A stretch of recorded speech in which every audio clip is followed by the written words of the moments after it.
अस्सलाम वालेकुम students, welcome back to another lecture. आज के लेक्चर में हम चैप्टर नंबर 4 की एक्सरसाइज 4.4 को सिंप्लीफाई करेंगे। तो ये जो एक्सरसाइज है ये पिछली वाली से टोटली डिफरेंट होगी क्योंकि नए फार्मूले देखने को मिलेंगे, नई चीज़ें पढ़ेंगे, तो इसलिए इसमें थोड़ा सा चेंज है। सो लेक्चर शुरू करने से पहले अगर आप मेरे चैनल पर नए हैं तो चैनल को सब्सक्राइब कर लें और बेल आइकन को प्रेस कर लें ताकि मेरे आने वाला हर लेक्चर आपको पहले मिल सके। सो आज का टॉपिक शुरू करते हैं।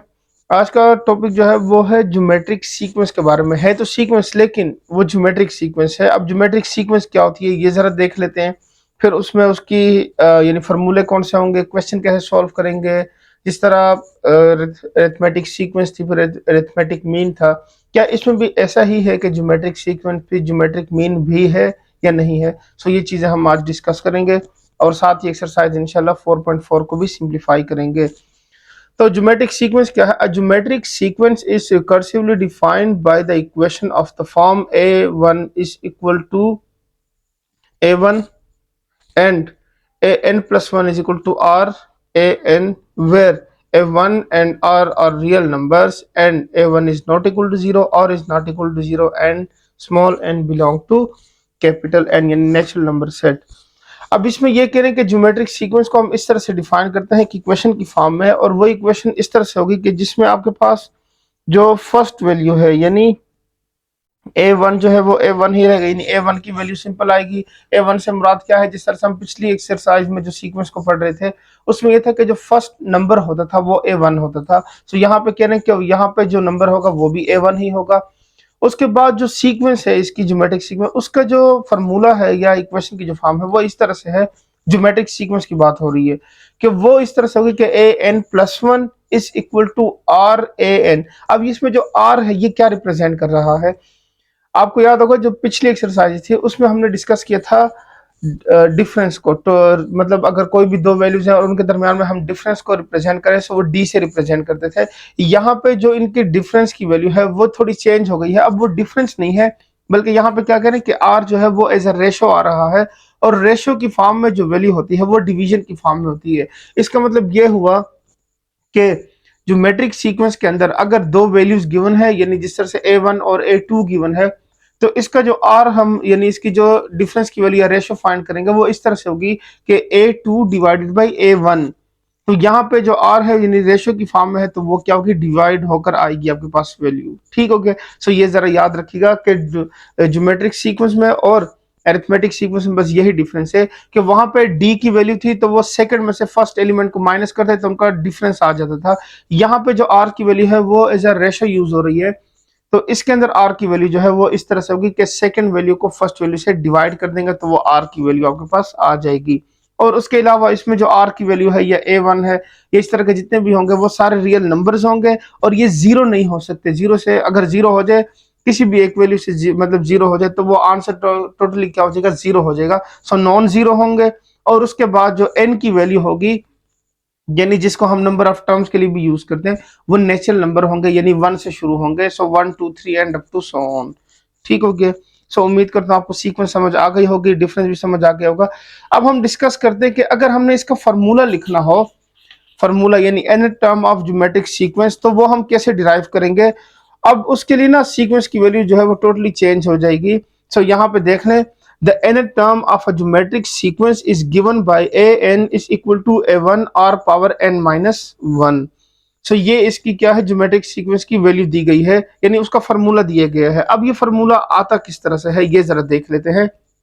तो find a formula for the nth term of a geometric sequence, we write down the first few terms using the recursive definition to observe the pattern।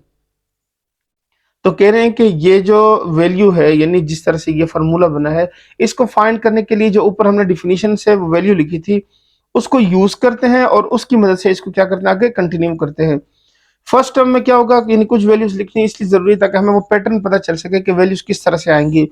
अब इसकी जो फर्स्ट टर्म है वो इस तरह से आ रही है कि a1 is equal to a1 r power 0, यानी किसी भी नंबर के ऊपर या किसी भी वैल्यू के ऊपर पावर 0 हो तो उससे क्या आता है? 1 आता है। सो ये हो जाएगा r पावर 1 माइनस 1।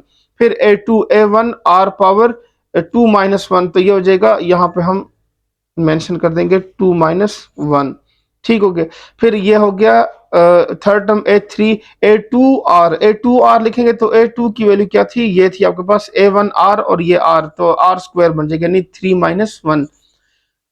ये जो वैल्यूज आ रही है ना, यानी आगे जितनी भी वैल्यूज आएंगी A3 है तो A3 में जो इसकी ये वाली वैल्यू होगी, जब इसको यूज करेंगे तो इसको यूज करने के बाद ये वैल्यू अगेन यहाँ पे आपके पास क्या है A1R के इक्वल है, तो इस तरह से वो सीक्वेंस की वैल्यू जो है वो आखिर में क्या होगी, हर वैल्यू के अंदर आपके पास A1 ही आता जाएगा।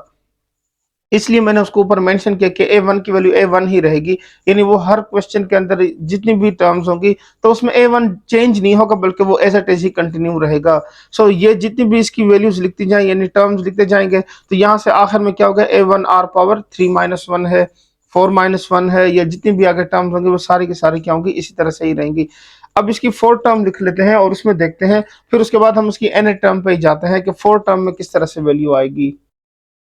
सो इसकी फोर टर्म है A4 A3R। अब A3R की जगह हम इसकी वैल्यू लिखेंगे तो A1R क्यूब, सो A1R पावर 4 - 1। अब देखें हर वैल्यू के अंदर जो भी हम यहाँ पे जो वैल्यू लिख रहे हैं वो R की पावर में माइनस हो रही है 1 से, तो इसका मतलब ये है कि अगर ये n सपोज कर लें, यहाँ पे n सपोज करें तो ये भी ऑटोमेटिकली क्या हो जाएगी, n हो जाएगी ये value. So up to so on n term is equal to an is equal to A1R power n-1। तो ये आपके पास क्या है, जनरल फार्मूला बन गया है ज्योमेट्रिक सीक्वेंस का।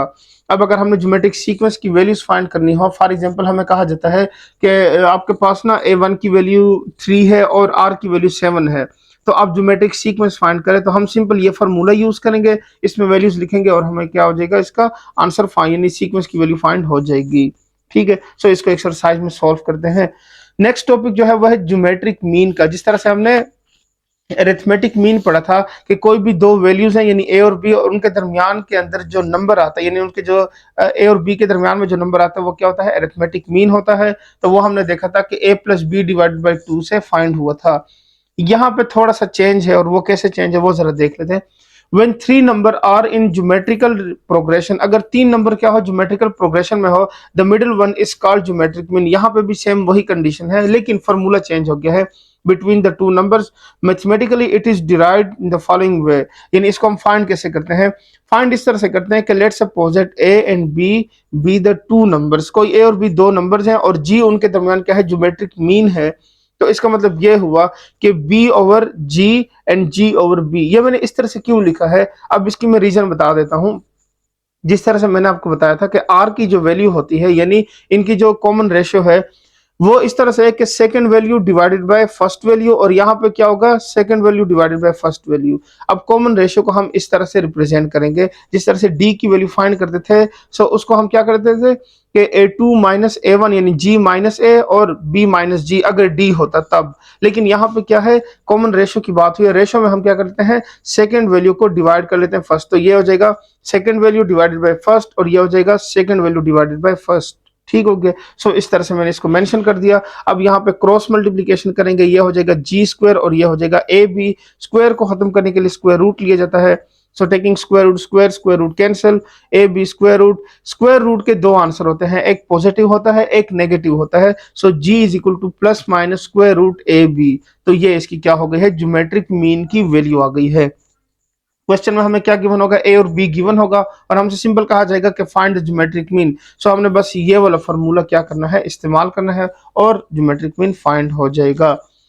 नेक्स्ट जो टॉपिक है वो रिलेटेड है कि अगर हमें एक सीक्वेंस गिवन है या कोई भी 2-3 नंबर गिवन है और हमसे कहा जाता है कि इन वैल्यूज के दरमियान में यानी 4-5 आप ज्योमेट्रिक मीन्स फाइंड करें। जिस तरह से लास्ट उसमें एक्सरसाइज में भी था कि अरिथमेटिक मीन हमने बहुत सारे फाइंड किए थे, किसी भी दो वैल्यूज के दरमियान में, किसी में 3 वैल्यूज गिवन थी, किसी में 4, किसी में 5।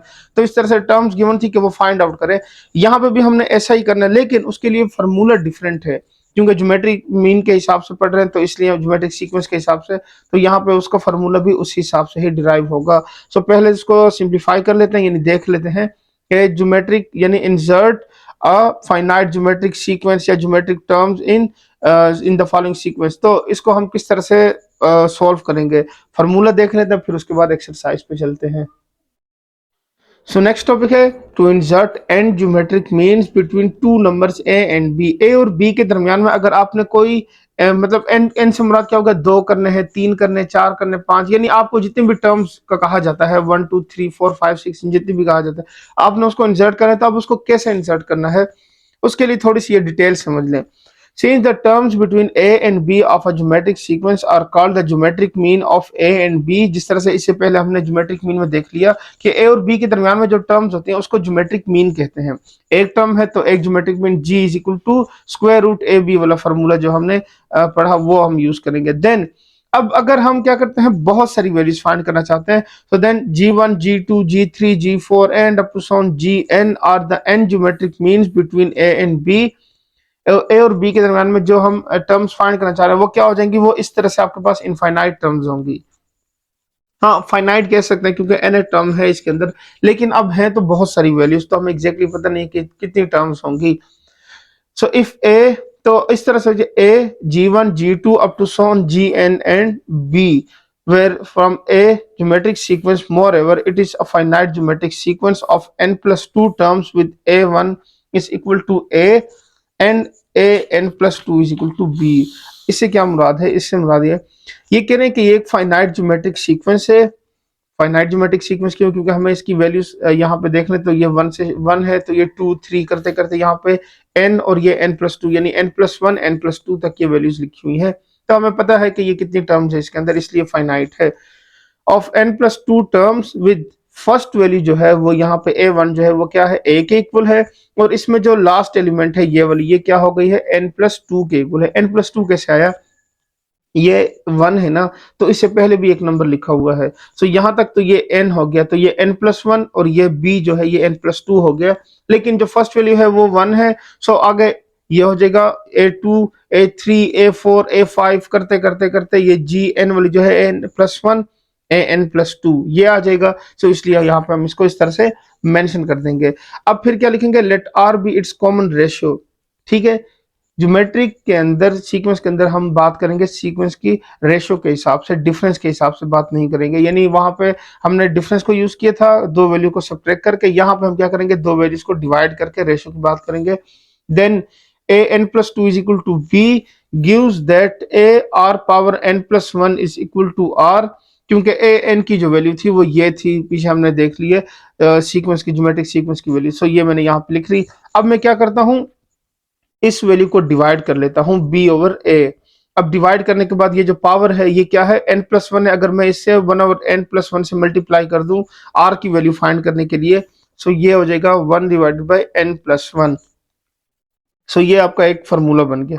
अब हम इसकी सीक्वेंस की वैल्यूज कैसे फाइंड करेंगे वो जरा देख लें, मतलब जनरल फार्मूले की बात कर रहा हूं। सो G1 अगर फर्स्ट वैल्यू फाइंड करनी हो तो वो हो जाएगा a r is equal to a into b over, यानी ए आर, जो आर का मतलब क्या है कि G1 हो गया फर्स्ट वैल्यू, फर्स्ट टर्म, सो ये हो गया ए बी ओवर आर की वैल्यू यहाँ पे लिख देंगे, सो ये आ जाएगा। फिर आर स्क्वायर है तो ये होगा 2/n+1, फिर आर क्यूब होगा तो 3/n+1, तो करते करते n/n+1 आ जाएगा। सो ये वाली जो टर्म्स है ये Gn वाली फॉर्म की वैल्यू हो गई। सो ये जो है हम ये वाला फार्मूला जो है ये क्या करेंगे, इनफाइनाइट, अगर हमें फाइनाइट है या इनफाइनाइट है जितनी भी टर्म्स कही जाती हैं उसको फाइंड करना हो तो उसके लिए हम क्या करेंगे, इस फार्मूले को इस्तेमाल करेंगे। ठीक हो गया। सो बस इसमें इतना ही था, मतलब इसके अंदर इसके अलावा और कुछ भी नहीं है ऐसी चीज जो रह गई हो। ठीक हो गया। सो उम्मीद करता हूँ इससे आपके कंसेप्ट क्लियर हो जाएंगे। कोशिश की आपको सारी चीजें बताने की और समझाने की, ये ना हो कि आपको समझना है कि इसमें ये वैल्यूज आई कहाँ से। ठीक हो गया। सो उम्मीद करता हूँ ये क्लियर हो गया होगा। फिर अब एक्सरसाइज जब सॉल्व करेंगे तो उसके ऊपर आपकी ग्रिप अच्छी हो जाएगी, क्योंकि बहुत सिंपल एक्सरसाइज है, क्योंकि दो छोटे छोटे फार्मूले दिए गए हैं तो उस हिसाब से ही हमने इसको सिंप्लीफाई करना है। सो एक्सरसाइज शुरू करते हैं। एक्सरसाइज का फर्स्ट क्वेश्चन गिवन है कि right the first 5 terms of a geometric sequence given that. आपको एक वैल्यू गिवन है, यानी फर्स्ट वैल्यू गिवन है a1 की, यानी इस सीक्वेंस की या इस टर्म की ना, आपको फर्स्ट सीक्वेंस की फर्स्ट टर्म गिवन है और आपसे बाकी 4 फाइंड करने को कह रहे हैं, तो एक ये हो जाएगी, 4 हम और फाइंड करेंगे तो टोटल 5 हो जाएगी। ठीक हो गया। सो सिंपल क्या करेंगे हम, formula for geometric sequence is, उसको यूज करेंगे, formula for geometric sequence is, geometric sequence का जो फॉर्मूला है वो ये है कि a N is equal to A one are power N minus one. ठीक हो गया। बस इस फॉर्मूले के अंदर हमने क्या करना है, यहाँ पे वैल्यूज लिखते जाना है और आपके पास इसके आंसर आ जाएंगे। अब देखें कैसे फाइंड करना है, फर्स्ट वैल्यू कैसे फाइंड होगी। यहाँ पे हम लिखेंगे a two is equal to A one are power two minus one. So a two की वैल्यू इस तरह से फाइंड होगी कि ए वन की जगह लिखेंगे 5 और आर की जगह पे लिखेंगे 3। सो 2 माइनस 1 से क्या होता है 1। So a two is equal to 5 3 ज़र 15। सो ये आपके पास क्या है, ए टू की वैल्यू आ गई है। अब नेक्स्ट क्या करते हैं, ए थ्री की वैल्यू फाइंड करते हैं। So a three is equal to A one are power 3 minus 1। So a three is equal to a की जगह आ जाएगा 5 और आर की जगह आएगा 3। सो 3 पावर 2। सो 5 इंटू 3 3 ज़र 9 n which is equal to 45। So a three की वैल्यू क्या आ गई आपके पास, 45 आ गई है। ठीक हो गया। नेक्स्ट वैल्यू फाइंड करते हैं ए फोर की। सो वो हो जाएगा a one are power 4 minus 1। So a four is equal to 5 into 3 power 3 and which is equal to 5 3 3 ज़र 9 9 3 ज़र 27। So 27 multiply by 5 is equal to 7 5 ज़र 35 5 एंड 3 टू ज़र 6 13 यानी 135 आ जाएगा। सो ए फोर की वैल्यू क्या है, 135। अब इसकी last value a five find कर लेते हैं। So A one are power 5 minus 1। A five is equal to 5 into r की वैल्यू क्या है 3 पावर 4। सो 5 इंटू ये हो जाएगा 27, 3 इसकी पावर है 27, 27 मल्टीप्लाई बाय 3 करेंगे तो ये हो जाएगा 81। सो 81 करेंगे 5 1 ज़र 5 5 8 ज़र 40। सो ए फाइव की वैल्यू क्या है आ गई आपके पास 405। सो अब मेंशन कर देते हैं कि has the five first 5 terms of geometric sequence are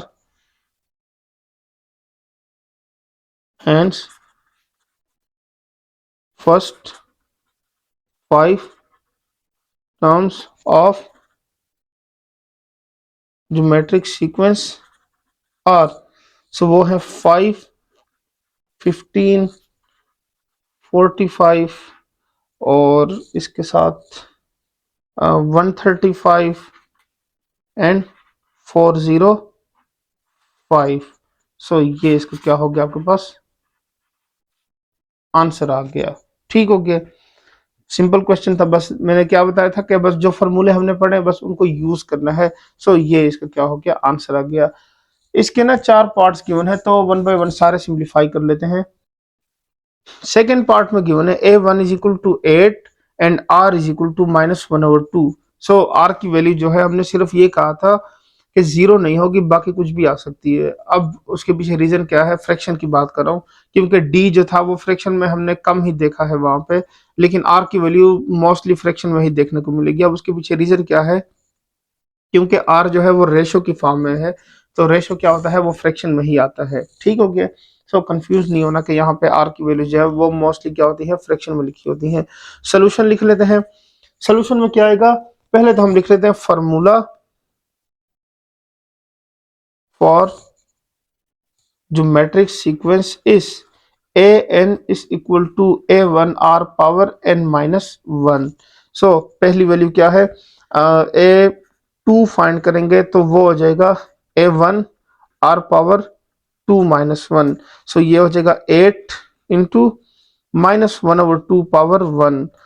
so 8 multiply by -1 divided by 2, 2 1 ज़ा 2, 2 4 ज़ा 8। सो ए टू की वैल्यू आ गई -4। ठीक हो गया। अब नेक्स्ट ए थ्री फाइंड करते हैं। So A one and r power 3 minus 1। So which is equal to A one की वैल्यू 8, आर की वैल्यू -1/2 से ये 2 आ जाएगा। सो 8 इंटू -1 स्क्वायर से 1 आ जाएगा, 2 2 ज़र 4। सो ये हो जाएगा 4 1 ज़र 4, 4 2 ज़र 8।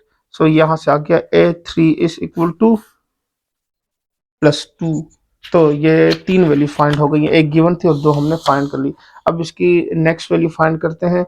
सो ये आ जाएगी आपके पास a4 is equal to a1 r power 4 minus 1, so 8 into minus 1 over 2 power 4 minus 1 3। ठीक हो गया। अब इसकी जो माइनस वन की वैल्यू है ये माइनस वन ही रहेगी, क्योंकि ये जो पावर है ये ऑड नंबर है, तो इसलिए 8 इंटू माइनस वन से माइनस वन आएगा, एंड 2 को 3 टाइम करेंगे तो वो 8 आ जाएगा। सो ये हो जाएगा 8 और 8 कैंसिल, माइनस वन। सो A4 की वैल्यू क्या आ गई आपके पास, माइनस वन आ गई।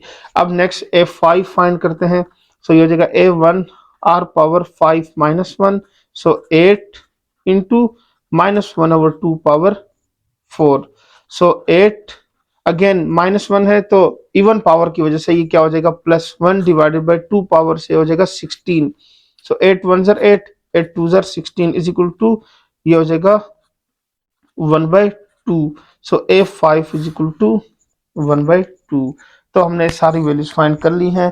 सो अब हम मेंशन कर देते हैं कि hence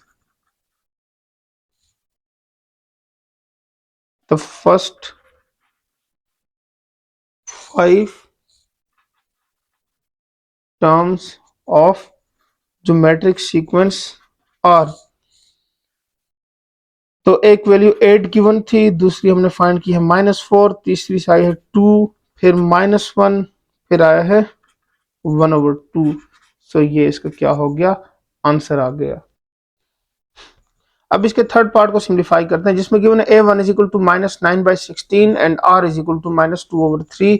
so solution formula for geometric sequence is an is equal to a1 r power n -1। ठीक हो गया। सो यहाँ पे वैल्यू लिखेंगे a2 की, सो ये हो जाएगा a1 r power 2 -1, so -9/16 and multiply by -2/3 whole power 1। So अब जो वैल्यूज कैंसिल होते हैं, जिस तरह से अगर देखा जाए तो 2 1 जार 2, 2 8 जार 16, 3 1 जार 3, 3 3 जार 9। सो ये हो जाएगा minus minus plus 3 divided by 8। So a2 की वैल्यू क्या आ गई आपके पास, 3/8 आ गई है। ठीक हो गया। नेक्स्ट a3 फाइंड करते हैं। So a1 r power 3 -1, a3 is equal to -9/16 and -2/3 whole square. So -9/16 और ये हो जाएगा minus minus plus 2 2 jar 4, 4 divided by 3 3 jar 9। So इसको कैंसिल कर देते हैं। सो ये 9 9 कैंसिल, 4 1 जार 4, 4 4 जार 16। सो यहाँ से वैल्यू आ जाएगी -1/4 a3। तो ये इसका क्या हो गया, ये फाइंड हो गया। अच्छा जी, अब नेक्स्ट क्या करते हैं, a4 को फाइंड करते हैं। So a4 is equal to a1 r power 4 -1। सो ये हो जाएगा -9/16 होल पावर, इसको सॉल्व करेंगे तो यहाँ पे हो जाएगा -2/3 होल पावर 3। तो ये हो जाएगा -9/16, यहाँ से आ जाएगी -8 डिवाइडेड बाय 27। तो इसमें जो कैंसिल हो रहा है वो कैंसिल कर देते हैं। 8 1 jar 8, 8 2 are 16, 9 1 jar 9 and 9 3 jar 27। So which is equal to minus minus plus 1 divided by 3 2 are 6। So ये हो गया a4, a4 भी फाइंड हो गया। सो a5 फाइंड करते हैं। a5 is equal to a1 r power 5 -1 -9/16 -2/3 whole power 4। So -9/16 and यहाँ से हो जाएगा इवन पावर है तो ये हो जाएगा +16 डिवाइडेड बाय 27 और ये हो जाएगा 81। तो इसमें जो कैंसिल हो रहा है वो कर देते हैं 16 16 के साथ, 9 1 जार 9, 9 9 जार 81। ठीक हो गया। So a5 is equal to -1 divided by 9। So values find हो गई हैं। अब इसको मेंशन कर देते हैं कि hence first 5 terms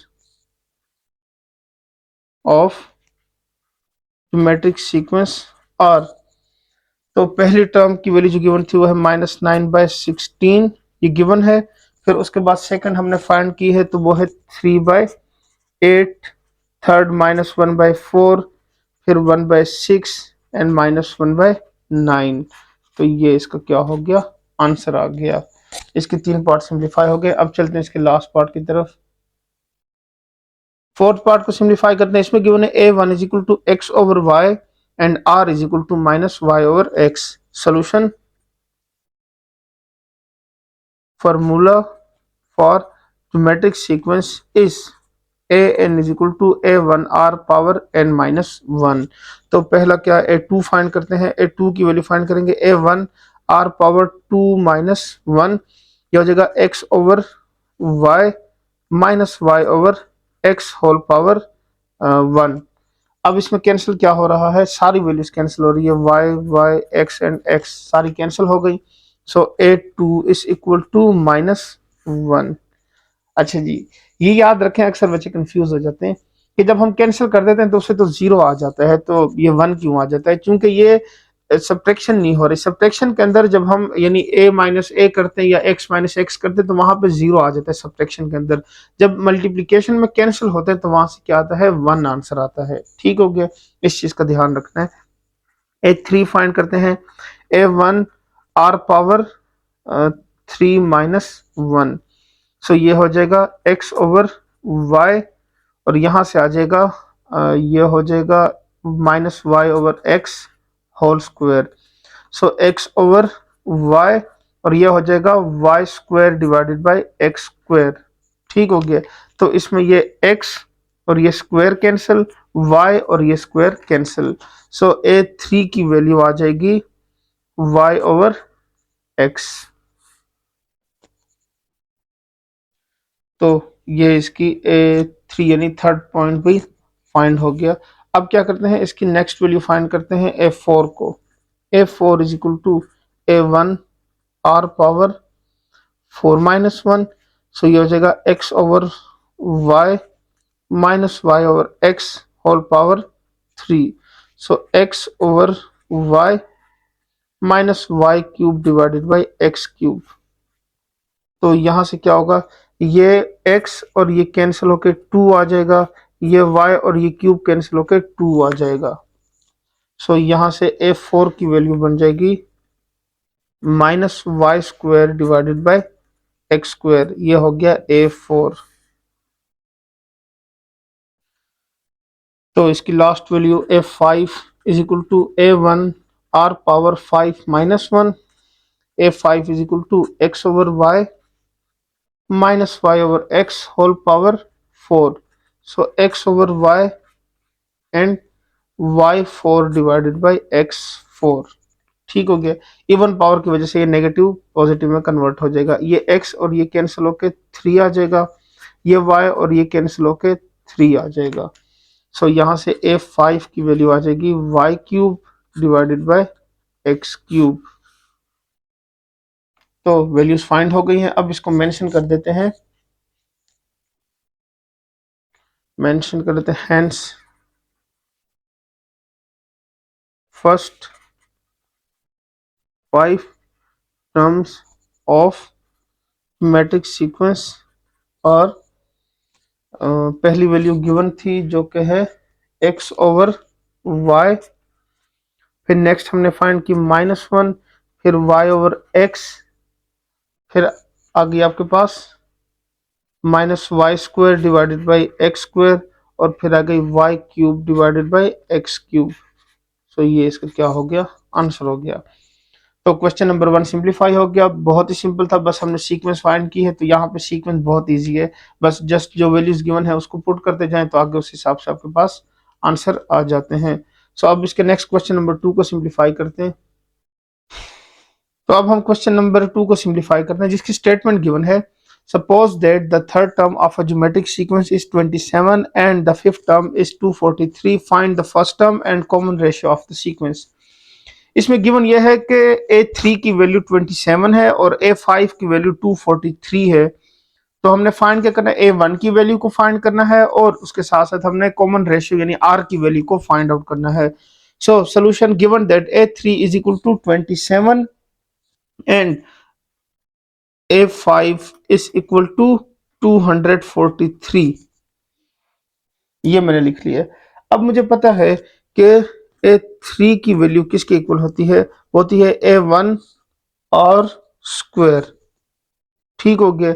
A3 की वैल्यू क्या है 27, so A1 R square is equal to 27 और यहाँ पे क्या लिखेंगे A5 is equal to A1 R power 5 minus 1 4, so A1 R4 is equal to 243। ये आपके पास दो वैल्यूज आ गई हैं। इसको मैं इक्वेशंस का नाम दे देता हूं, इक्वेशन 1 और इक्वेशन नंबर 2 का। ठीक हो गया। तो उससे होगा क्या, उससे फिर मैं अभी समझाता हूँ कि उससे क्या होगा। ये इसको नाम देते हैं 1 का और इसको नाम दे देते हैं इक्वेशन 2 का। ठीक हो गया। अब मैं क्या करता हूँ, इन दोनों में से किसी एक की वैल्यू निकाल के यहाँ पे लिख देता हूँ। ठीक हो गया। सो अगर उसकी वैल्यू लिख दूंगा तो उससे होगा क्या कि आपके पास दोनों वैल्यूज जो है वो क्या हो जाएंगी, आर की फॉर्म में या ए की फॉर्म में आ जाएंगी। सो ए की वैल्यू निकालने तो वो बेहतर है। ए की वैल्यू निकालेंगे तो A1 is equal to 27 divided by r square, ये आ गया। इसको कर देते हैं put in equation number 2। Equation 2 में इसकी वैल्यू लिख लेते हैं। सो वो हो जाएगा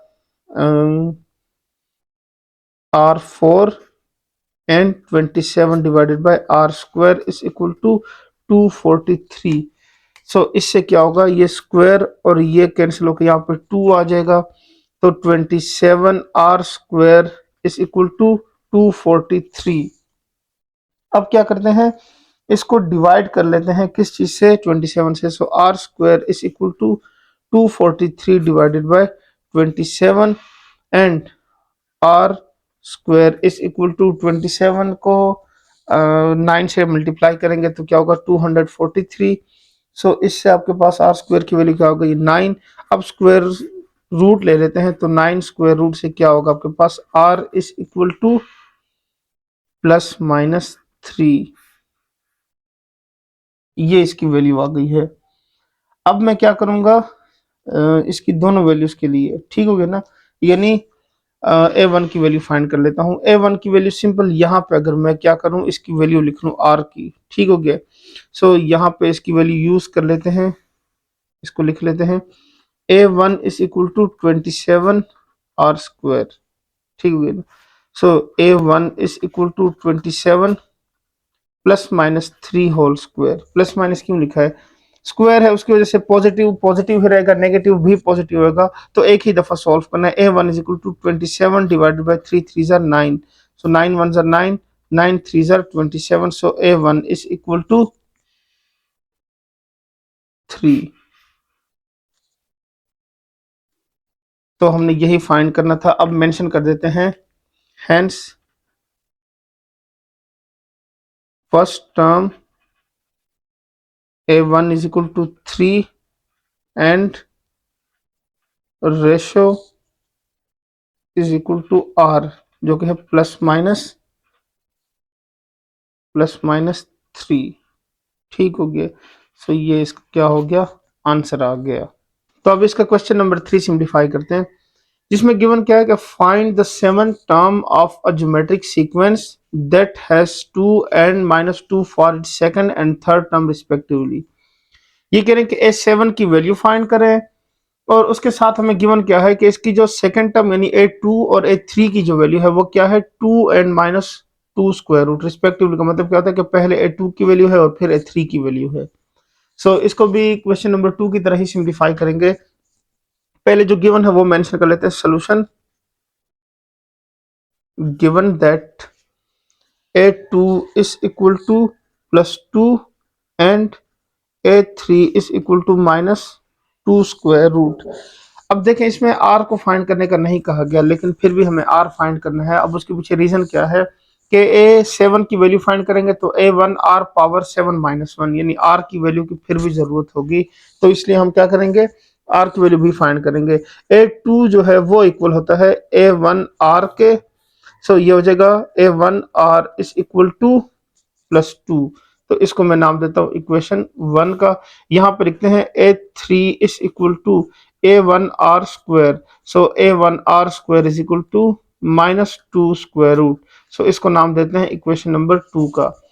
अब मैं क्या करूंगा, इक्वेशन 1 में से या 2 में से कोई एक वैल्यू निकाल के दूसरे में लिखूंगा और उसकी मदद से R को पहले फाइंड कर लूंगा।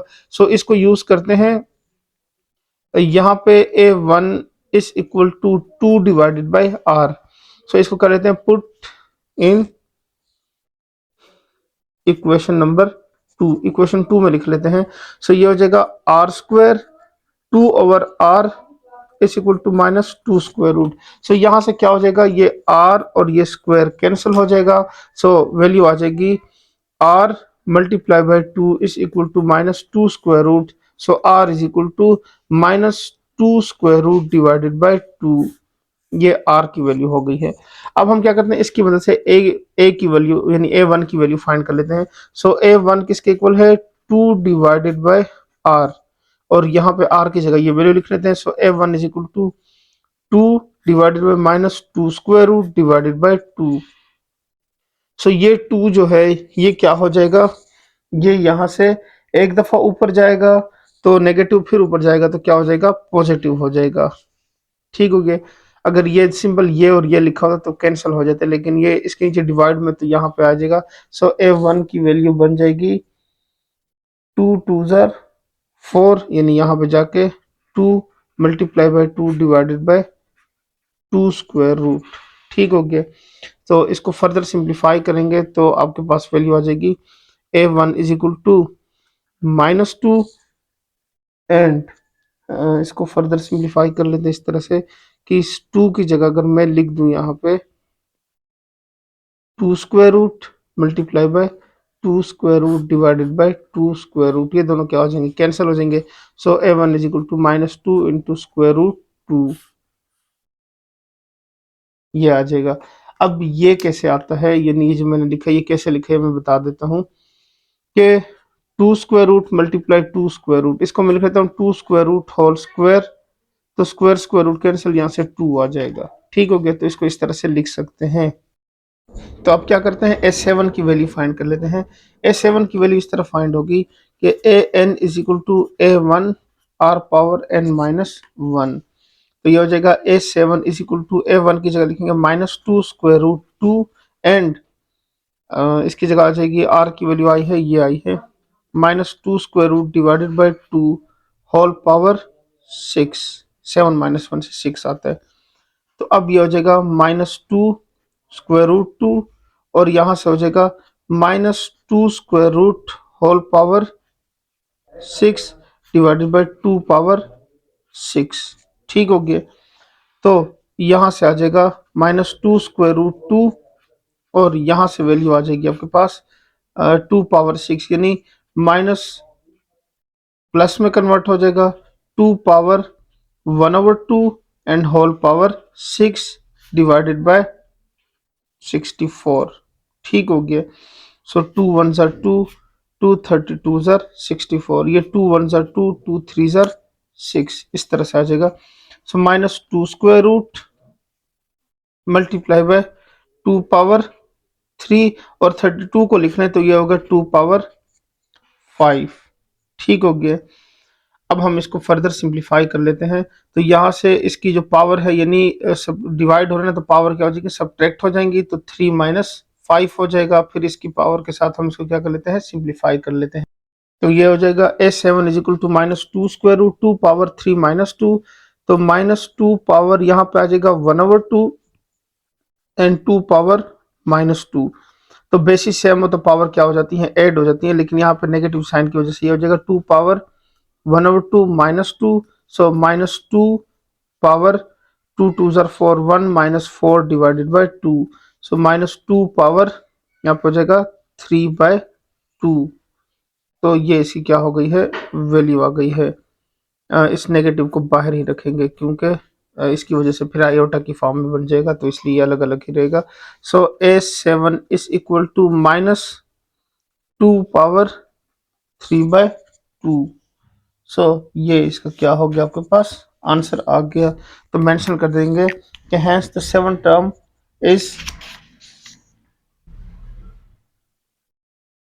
Hence the seven term is S7 is equal to -2 power 3/2। यहाँ पे नेगेटिव साइन भी आता है, सो -3/2। ये इसका क्या हो गया, आंसर आ गया। ठीक हो गया। ये नेगेटिव क्यों आएगा, 1 - 4 से -3 आता है, सो -3/2। ये इसका आंसर हो गया। तो आप क्वेश्चन नंबर 4 को सिंप्लीफाई करते हैं। इसमें कहने कि how many terms are there in a geometric sequence in which the first and last term are 16 and 1/64 respectively and r is equal to 1/2। तो इसमें नंबर्स यानी n की वैल्यू पूछ रहे हैं।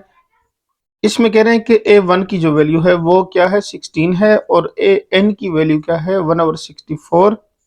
r की वैल्यू भी गिवन है, n को फाइंड आउट करना है। सोल्यूशन लिख लेते हैं। फर्स्ट टर्म यानी a1 इज इक्वल टू 16 और last term is equal to an is equal to 1/64, ये गिवन था। ठीक है ना। और इसके साथ साथ जो है और रेशियो भी गिवन है, ratio r is equal to 1/2। ठीक है ना। सो टू फाइंड n की वैल्यू को हमने क्या करना है, फाइंड आउट करना है।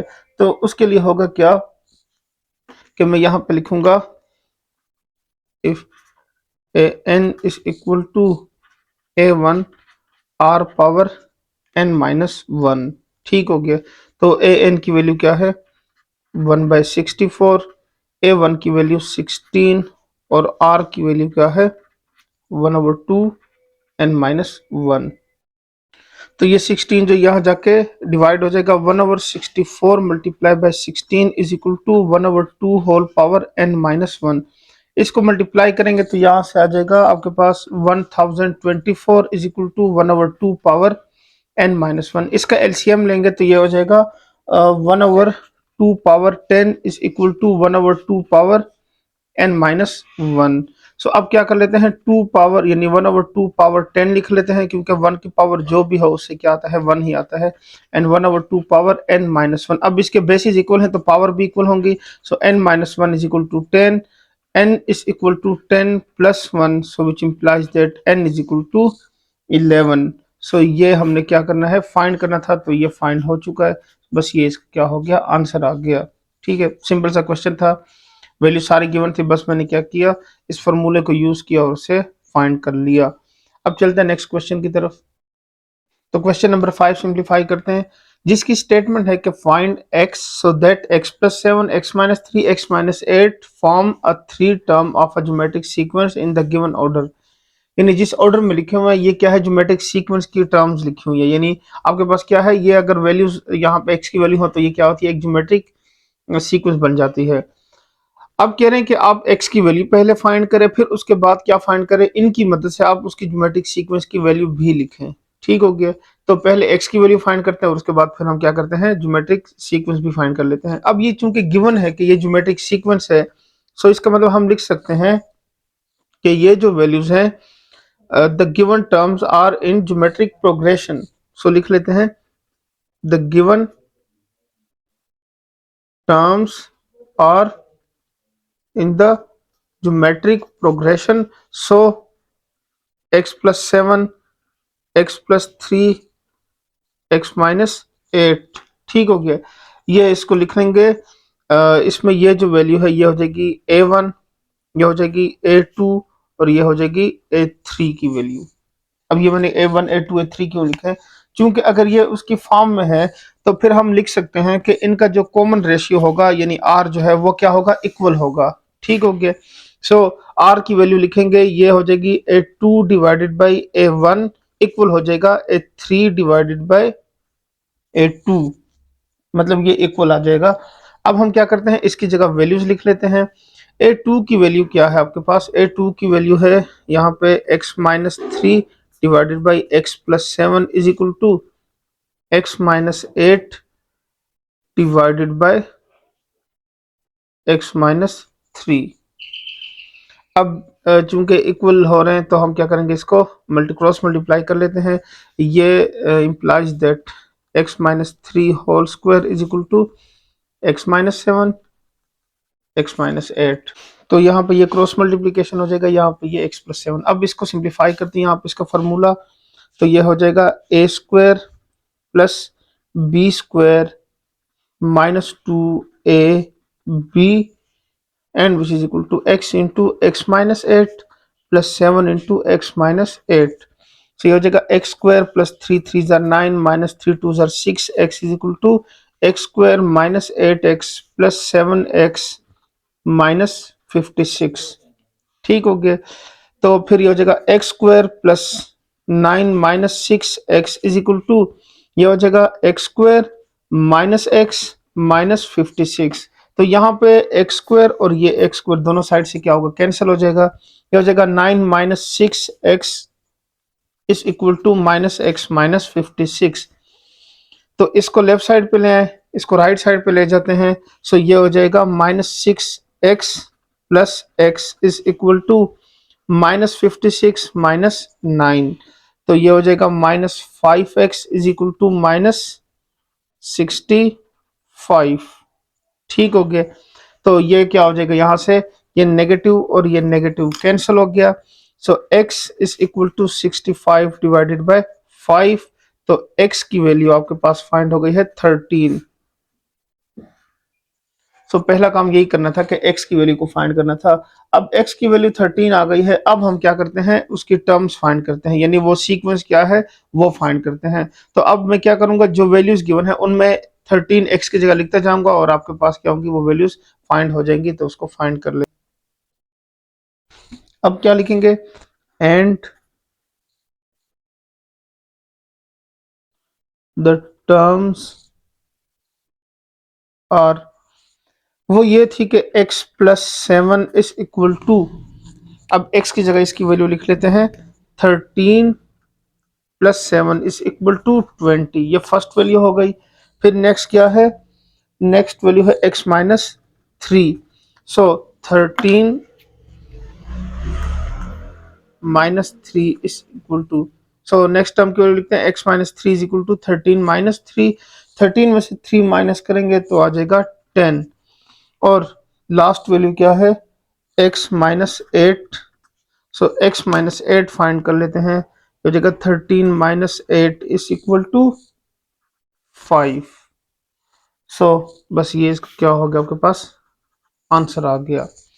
सो क्वेश्चन नंबर 5 भी सिंप्लीफाई हो गया है। इसमें कहा क्या था कि पहले x की वैल्यू फाइंड करें और उसके बाद फिर क्या करें, आप इनकी टर्म्स की जो वैल्यूज गिवन है वो फाइंड करें। तो बस इन वैल्यूज को हमने लिख लिया, तो ये इसका क्या हो गया, आंसर आ गया। तो अब क्वेश्चन नंबर 6 को सिंप्लीफाई करते हैं, जिसकी स्टेटमेंट है कि if a10 is equal to l, a13 is equal to m, a16 is equal to n, then show that ln is equal to m square.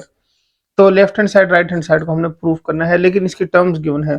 Solution पहले लिख लेते हैं, geometric progression formula is equal to a n, and a N की value क्या होती है, वो equal होती है a1 r power n minus 1। ठीक हो गया। अब मैं बारी बारी सारी वैल्यूज लिख लेता हूँ। एंड गिवन दैट क्या है, a10 is equal to l, ये लिख लेता हूँ। फिर उसके बाद लिख लेता हूँ a13 is equal to m, और फिर उसके बाद लिख लेता हूँ a16 is equal to n। ये वैल्यू हो गई। a10 किसके इक्वल होगा, a1 r power 10 minus 1 is equal to l। So ये हो जाएगा a1 r power 9 is equal to l। ये इसकी एक वैल्यू आ गई आपके पास l के लिए।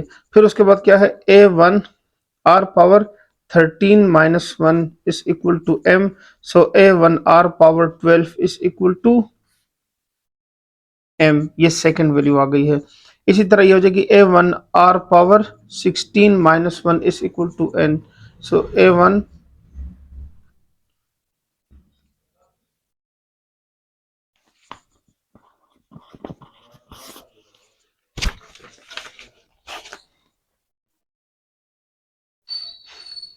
तो ये हो जाएगी A1 R power 15 is equal to n।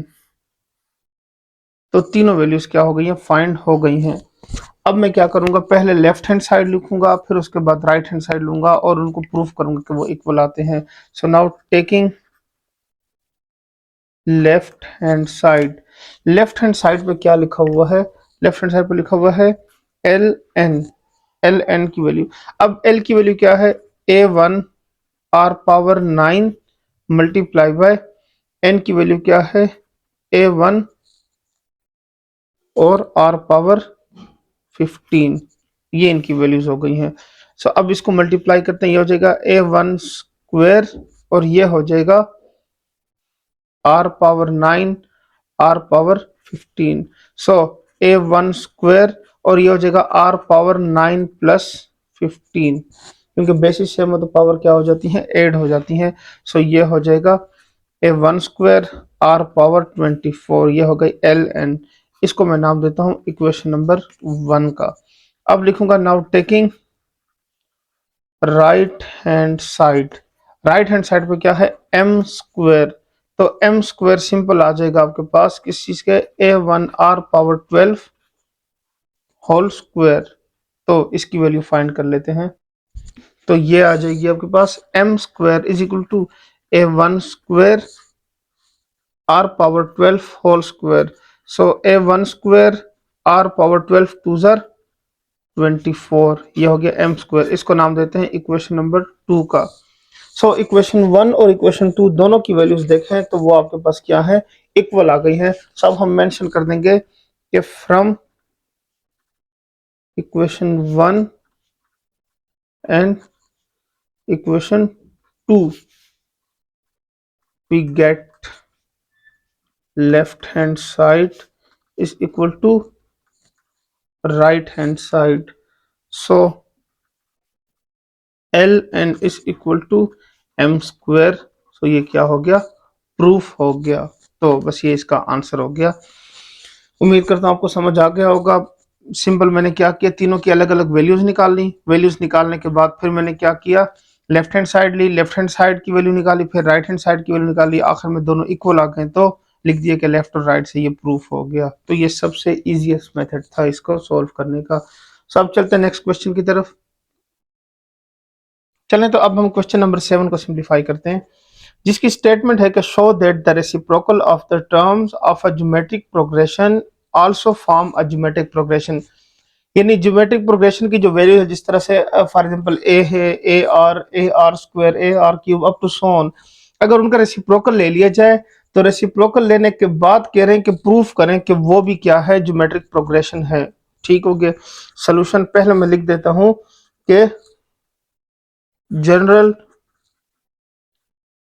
representation of geometric progression is a ar, a r square, a r cube and up to so on a r power n minus one. ठीक हो गया, ये इसकी general representation है। अब हम क्या करते हैं, इसका रेसिप्रोकल ले लेते हैं। Then the reciprocal will be 1 by a r square, a r cube, a are power N minus one. तो ये इसका रेसिप्रोकल हो गया। अब अगर ये मैंने प्रूफ करना है तो इसका मतलब ये हुआ कि इनकी जो कॉमन रेशियो है वो एक जैसी होगी, मतलब जो इससे इन दोनों से आंसर आएगा वो इन दोनों से आएगा, वो इन दोनों से आएगा, वो आखिरी टर्म तक सारे आंसर क्या होंगे, वो इक्वल आएंगे। सो मैं क्या करता हूं, इनकी रेशियो को मेंशन कर देता हूं कि finding the ratio between consecutive terms. ठीक हो गया। सो अब किस तरह से रेशियो फाइंड करूंगा मैं लिख के बता देता हूं। पहले लिखूंगा A2 divided by A1। So A2 divided by A1 का मतलब क्या है कि 1 over AR divided by 1 over A, so which is equal to 1 over AR multiply by 1 by a by r. ठीक हो गया। सो इसमें कैंसिल क्या हो रहा है, ये और ये वैल्यू क्या हो रही है, कैंसिल हो रही है। यहाँ पे 1 आता है, आर लिख दिया है, यहाँ पे 1 है। So which is equal to 1 by R. ये इसकी एक वैल्यू हो गई है। अब इसी तरह मैं क्या करता हूँ, बाकी वैल्यूज भी फाइंड कर लेता हूँ। नेक्स्ट वैल्यू क्या है, नेक्स्ट वैल्यू है ए, अगर देखा जाए तो A3 डिवाइडेड बाई A2 आ जाएगी। सही हो जाएगा A3 divided by A2। So A3 divided by A2 find कर लेते हैं, वो आ जाएगी आपके पास 1 divided by a r square divided by 1 over a r. So which is equal to 1 over a r square, 1 over a r square and multiply by a r divided by 1। सो ये और ये कैंसिल, ये square और ये r cancel. So which is equal to 1 by r. थोड़ा ध्यान से देख के कीजिएगा, ये ना हो कि गलत वैल्यू कैंसिल कर दें। सो इस चीज का थोड़ा सा क्या करना है, ख्याल रखना है। ठीक हो गया। यहाँ पे ये 1 लिखा हुआ है, ये ना हो कि आप कंफ्यूज हो, वो आर जल्दी जल्दी में लिख दिया, लेकिन यहाँ पे क्या है 1 लिखा हुआ है। अब एक दो और भी लिख लेते हैं, फिर उसके बाद हम इसकी सारी वैल्यू को मेंशन कर देते हैं कि सबसे एक ही जैसी वैल्यूज आ रही हैं। सो मैं चेक करवा रहा हूँ कि हो सकता है किसी एक वैल्यू से चेंज हो जाए। अगर तो चेंज नहीं होता तो फिर ये इसका क्या होगा, आंसर होगा। अब इसकी एक और वैल्यू लिख लेते हैं, A4 divided by A3 is equal to, A4 over 3 से आएगा 1 over a r cube divided by 1 over a r square. So which is equal to 1 over a r cube multiply by a r square divided by 1। So इसमें cancel हो रहा है ए की value, ये cube और ये स्क्वायर कैंसिल हो जाएगा, तो इससे जो वैल्यू आएगी वो आ जाएगी 1 बाय आर। अब मैं जितनी भी वैल्यू लिखूं उससे यही आएगा, एंड सो ऑन, जितनी भी वैल्यू है वो सारी 1 बाय आर ही आ रही हैं। तो इसका मतलब ये हुआ कि जो हम रेसिप्रोकल की बात कर रहे थे वो भी क्या है, ज्योमेट्रिक प्रोग्रेशन है, क्योंकि सबका कॉमन डिफरेंस यानी कॉमन रेशियो क्या है, वो 1 बाय आर आ रही है। सो यहाँ पे लिख देते हैं कि hence the reciprocal of the term also form geometric progression. Reason क्या है, because the ratio is same. So बस ये इसका क्या हो गया, आंसर आ गया है। बस यही मेंशन करना था, क्योंकि अगर आर है ना तो देखें सिंपल आर की वैल्यू है तो वो क्या होगा, A2 डिवाइडेड बाई A1 होगी, और 1 बाई आर आ गई है तो मतलब सेम उसी तरह से रेसिप्रोकल लेके बस सिर्फ 1 बाई आर आ गया है, तो यही इसका क्या हो गया है, आंसर आ गया है।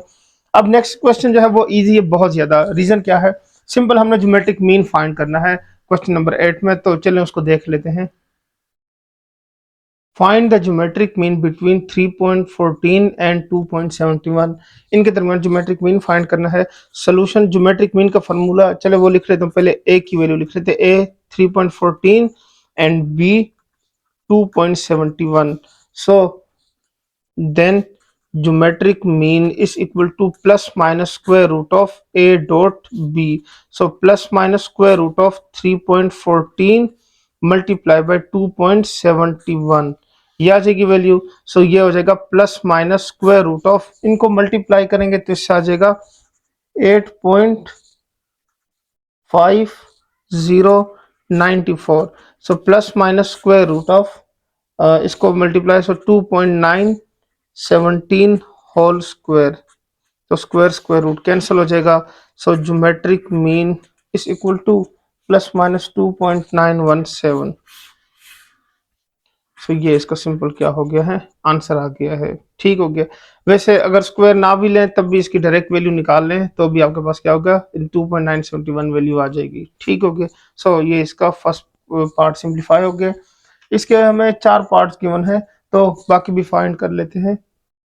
तो अब इसके सेकंड पार्ट को सॉल्व करते हैं। Solution a is equal to -6 and b is equal to -216, then geometric mean is equal to plus minus square root of A dot B plus minus square root of -6 multiply में -216, so which is equal to plus minus square root of, ये हो जाएगा minus minus plus और ये हो जाएगा 1296, so plus minus इसका square root लेंगे तो ये हो जाएगा 36, so geometric mean is equal to plus minus 36, so ये इसका क्या हो गया, आंसर आ गया।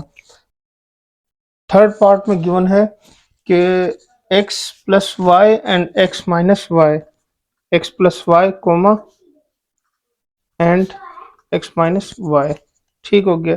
सो मेंशन कर देते हैं solution a is equal to x plus y and b is equal to x minus y, then geometric mean is equal to plus minus square root of a dot b, so plus minus square root of x plus Y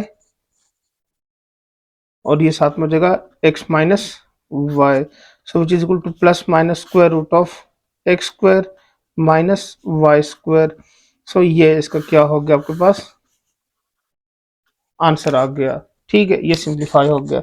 अब इसके last part को simplify कर लेते हैं। Number 4 वो क्या है, 2 square root plus 3 and 2 square root -3, ठीक हो गया।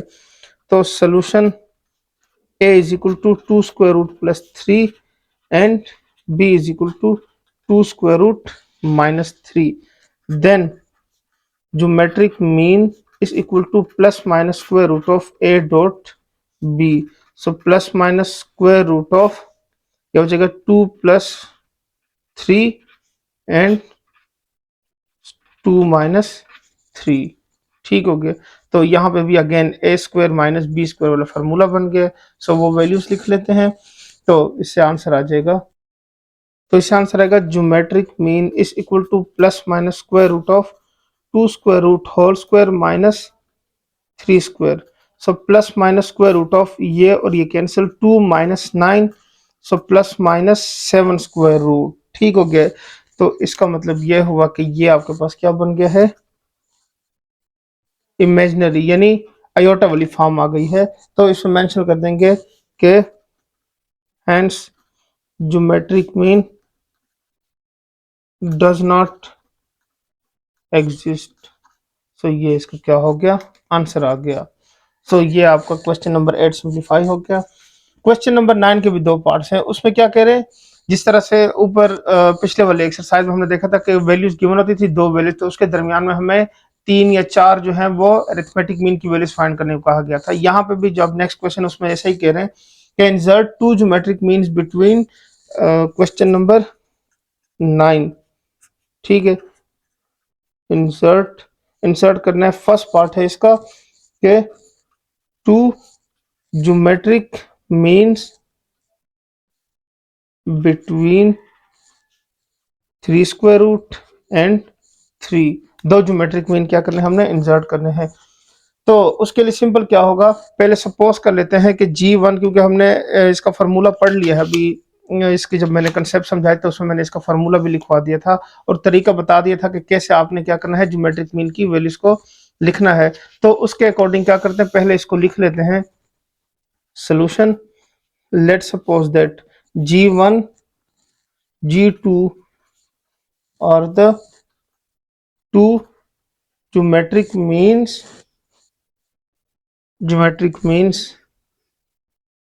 between 3 and 3 in 3 square root and 3, so then क्या बन जाएगा, 3 square root G1 G2 and 3 is geometric progression। To proof क्या करना है या टू फाइंड क्या करना है, आर की वैल्यू पहले। अब आर की वैल्यू क्यों जरूरी है, क्योंकि अगर हम ज्योमेट्रिक मीन की वैल्यू लिखते हैं तो उसके लिए आर का होना बहुत ज्यादा जरूरी है। तो पहले काम क्या होगा, आर की वैल्यू को फाइंड करना, फिर उसके बाद हम क्या करते हैं, इसको सॉल्व करते हैं, ठीक हो गया। अब इसमें जो चीजें गिवन है तो पहले वो मेंशन कर लेते हैं। पहली वैल्यू क्या है, A1 is equal to 3 square root and A ये 1 2 और ये देखें ना 1 2 3 4, A4 is equal to 3, so ये वैल्यूज गिवन है। अब पहले क्या करूंगा, इनकी मदद से हम आर को फाइंड करेंगे और फिर उसके बाद में क्या करूंगा, इसकी जी एन की जो वैल्यूज है जनरल फार्मूला वो लिख के फिर इनकी वैल्यूज फाइंड कर लूंगा। तो पहले मैं अब क्या करूंगा, पहले मैं इन दोनों की मदद से आर की वैल्यू फाइंड करूंगा, क्योंकि ज्योमेट्रिक मीन का जो फार्मूला है जनरल फार्मूला उसमें क्या है, आर की वैल्यू का होना जरूरी है। तो वो तभी हो सकता है कि जब यहाँ पे क्या हो, आपके पास इसकी वैल्यू लिखी हो।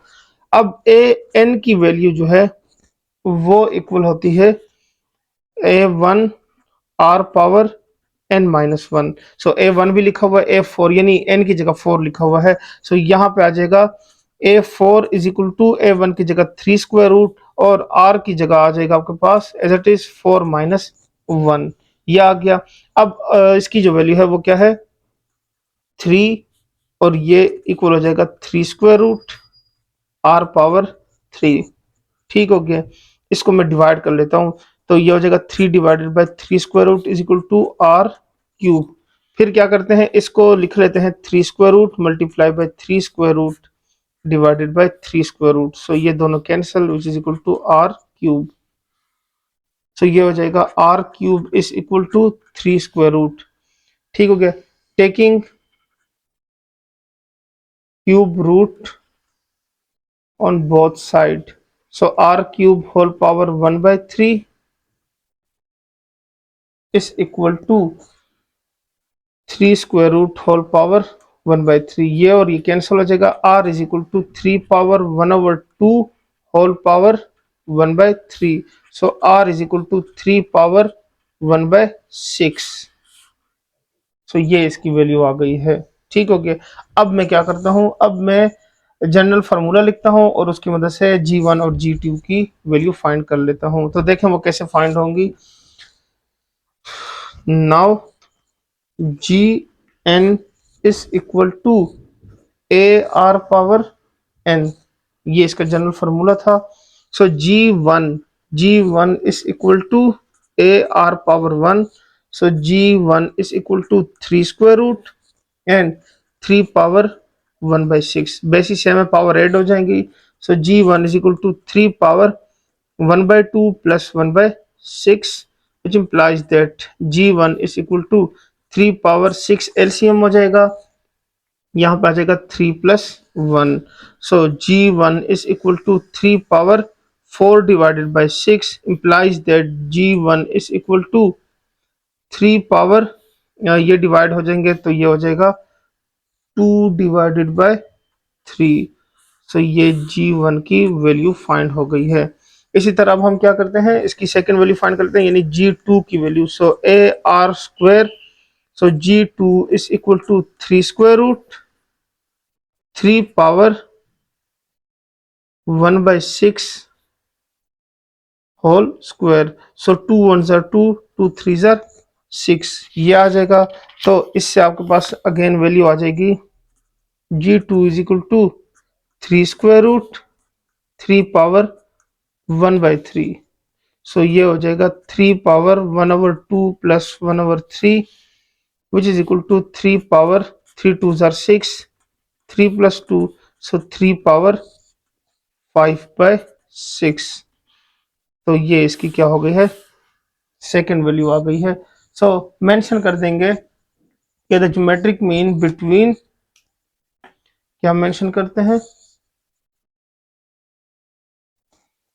कि so the geometric mean between three square root and three or three power two by three and three power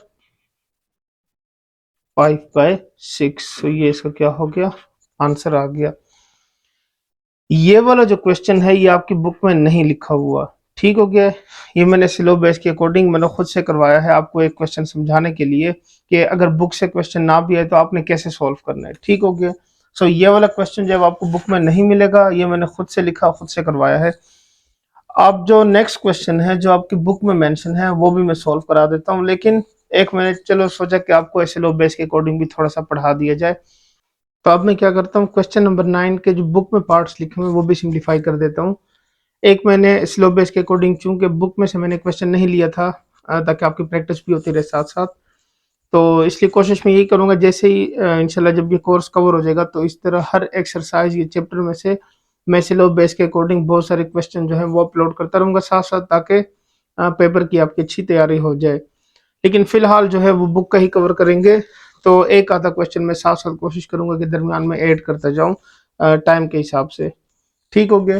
तो इसका जो 9 का फर्स्ट पार्ट लिखा वो ये है कि insert 5 geometric means between 3 whole 5/9 and 40 whole 1/2। इन दो वैल्यूज के दरमियान में 5 ज्योमेट्रिक मीन्स लिखने हैं हमने। ठीक हो गया।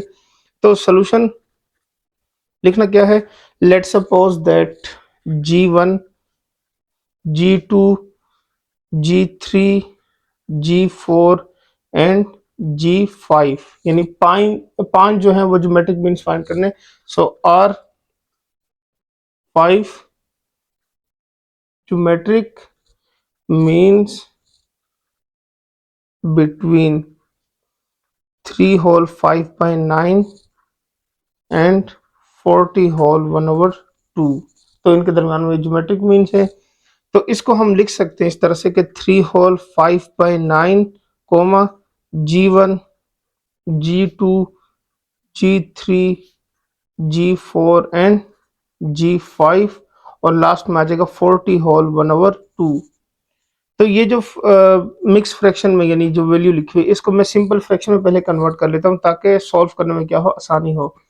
चूंकि हमें इसकी जो फर्स्ट वैल्यू है वो A1 के इक्वल है, और इसके बाद इसकी लास्ट वैल्यू जो है वो भी गिवन है। सो ये 1 5 ये हो गए 6 और ये 7 हो जाएगी। तो फिर मैं क्या करूंगा, इनकी वजह से पहले आर की वैल्यू फाइंड कर लूंगा। चूंकि आर की वैल्यू फाइंड हो जाएगी तो हम सिंपल क्या करेंगे, ज्योमेट्रिक मीन का फार्मूला जो उसके अंदर हम जब इंसर्ट करते हैं तो वो वाला फार्मूला हम इसमें लिखते जाएंगे, इन वैल्यूज लिखना शुरू करेंगे और आपके पास ये सारी वैल्यूज फाइंड हो जाएंगी। सो पहले इसको कन्वर्ट कर लेते हैं। ये कन्वर्ट इस तरह से होगी, 9 3 27 एंड 27 में 5 ऐड कर देंगे तो वो हो जाएगा 32। सो ये हो जाएगा 32 divided by 9, G1, G2, G3, G4, G5 and coma 42 80 और +1, तो ये हो जाएगा 81 डिवाइडेड बाय 2।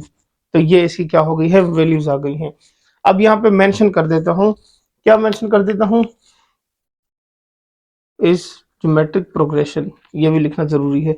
सो यहाँ पे लिख रहे थे कि A1 is equal to 32 divided by 9, ये हो गई है A1 की वैल्यू। एंड इसी के साथ जो है A2 3 4 5 6 7, A7 is equal to 81 divided by 2। तो ये मैंने वैल्यूज लिख ली है। अब मैं क्या करता हूँ, यहाँ से जो A7 वाली वैल्यू है इसकी मदद से मैं पहले R को फाइंड कर लेता हूँ। R इस तरह से फाइंड होगा कि AN की वैल्यू है वो इक्वल होती है A1 R पावर n-1। तो यहाँ पे 7 लिख दूंगा, 7 लिखूंगा तो ये वैल्यू आ जाएगी A7 is equal to A1 की जगह 32 डिवाइडेड बाय 9, R की वैल्यू एज इट इज रहेगी, यहाँ पे होगा 7 - 1। सो फिर क्या होगा, A7 की जगह 81 divided by 2 and which is equal to 32 divided by 9, और ये हो जाएगा R पावर 6। सो अब हम क्या करते हैं, इसको यहाँ से इधर मल्टीप्लाई कर लेते हैं। तो ये हो जाएगा 81 multiply by 9 divided by 2 multiply by 32 and which is equal to R power 6।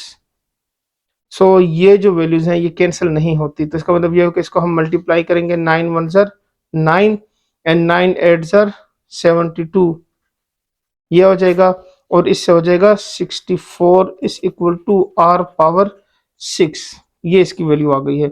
अब मैं कोशिश करूंगा कि इन वैल्यूज को भी पावर में कन्वर्ट करूं, यानी पावर 6 में कन्वर्ट करूं ताकि कैंसिल कर सकूं, या इनकेस जितनी भी पावर आ सकती है वो तो कम से कम लेकर आए।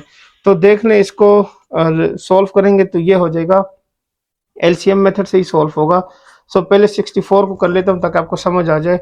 ये हो जाएगा 2 के टेबल में 2 32 जार, फिर होगा 2 16 जार, फिर होगा 2 8 जार, फिर 2 4 जार, 2 2 जार एंड 2 1 जार। सो ये 1 2 3 4 5 6, 2 पावर 6, ये एक वैल्यू तो आ गई है।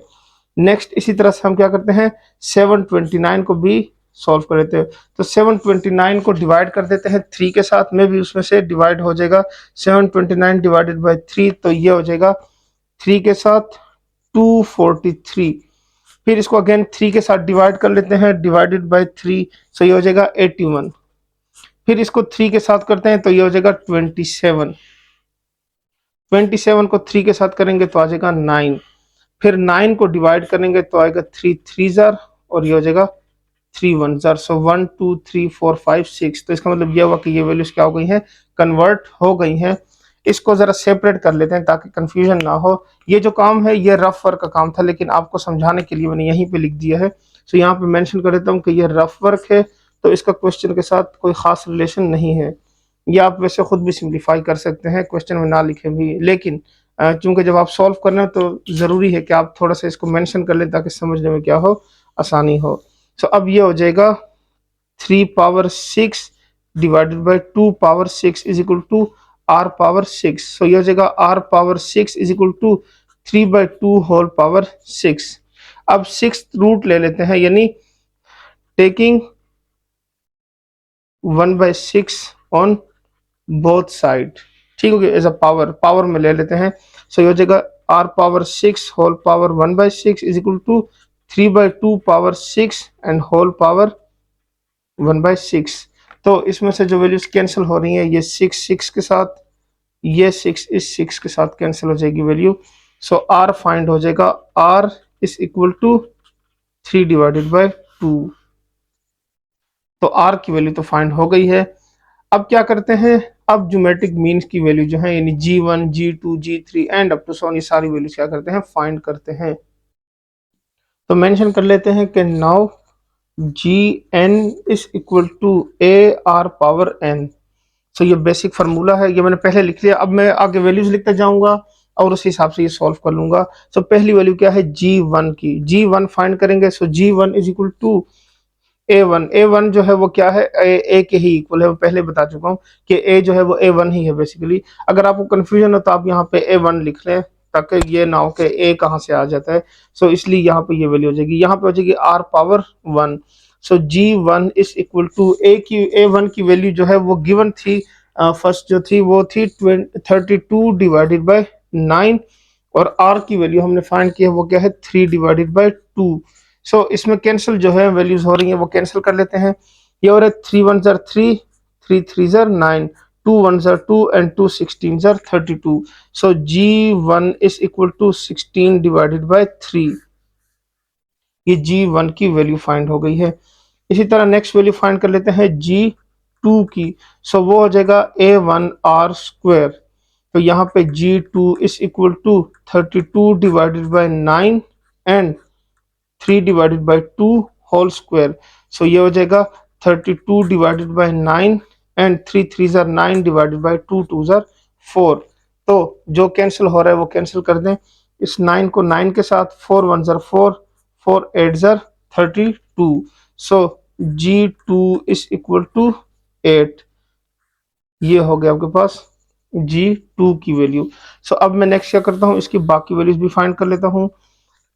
नेक्स्ट वैल्यू होगी G3 की। So G3 is equal to A1 R power 3। So ये हो जाएगा G3 is equal to 32 divided by 9 and 3/2 whole cube.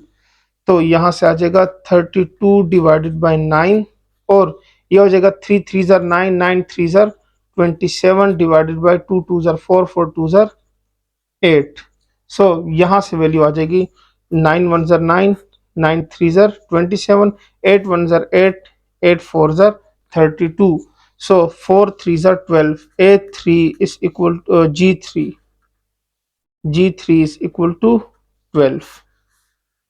So ये G3 की वैल्यू आ गई है। अब नेक्स्ट वैल्यू लिख लेते हैं G4 की। G4 is equal to A1 R power 4।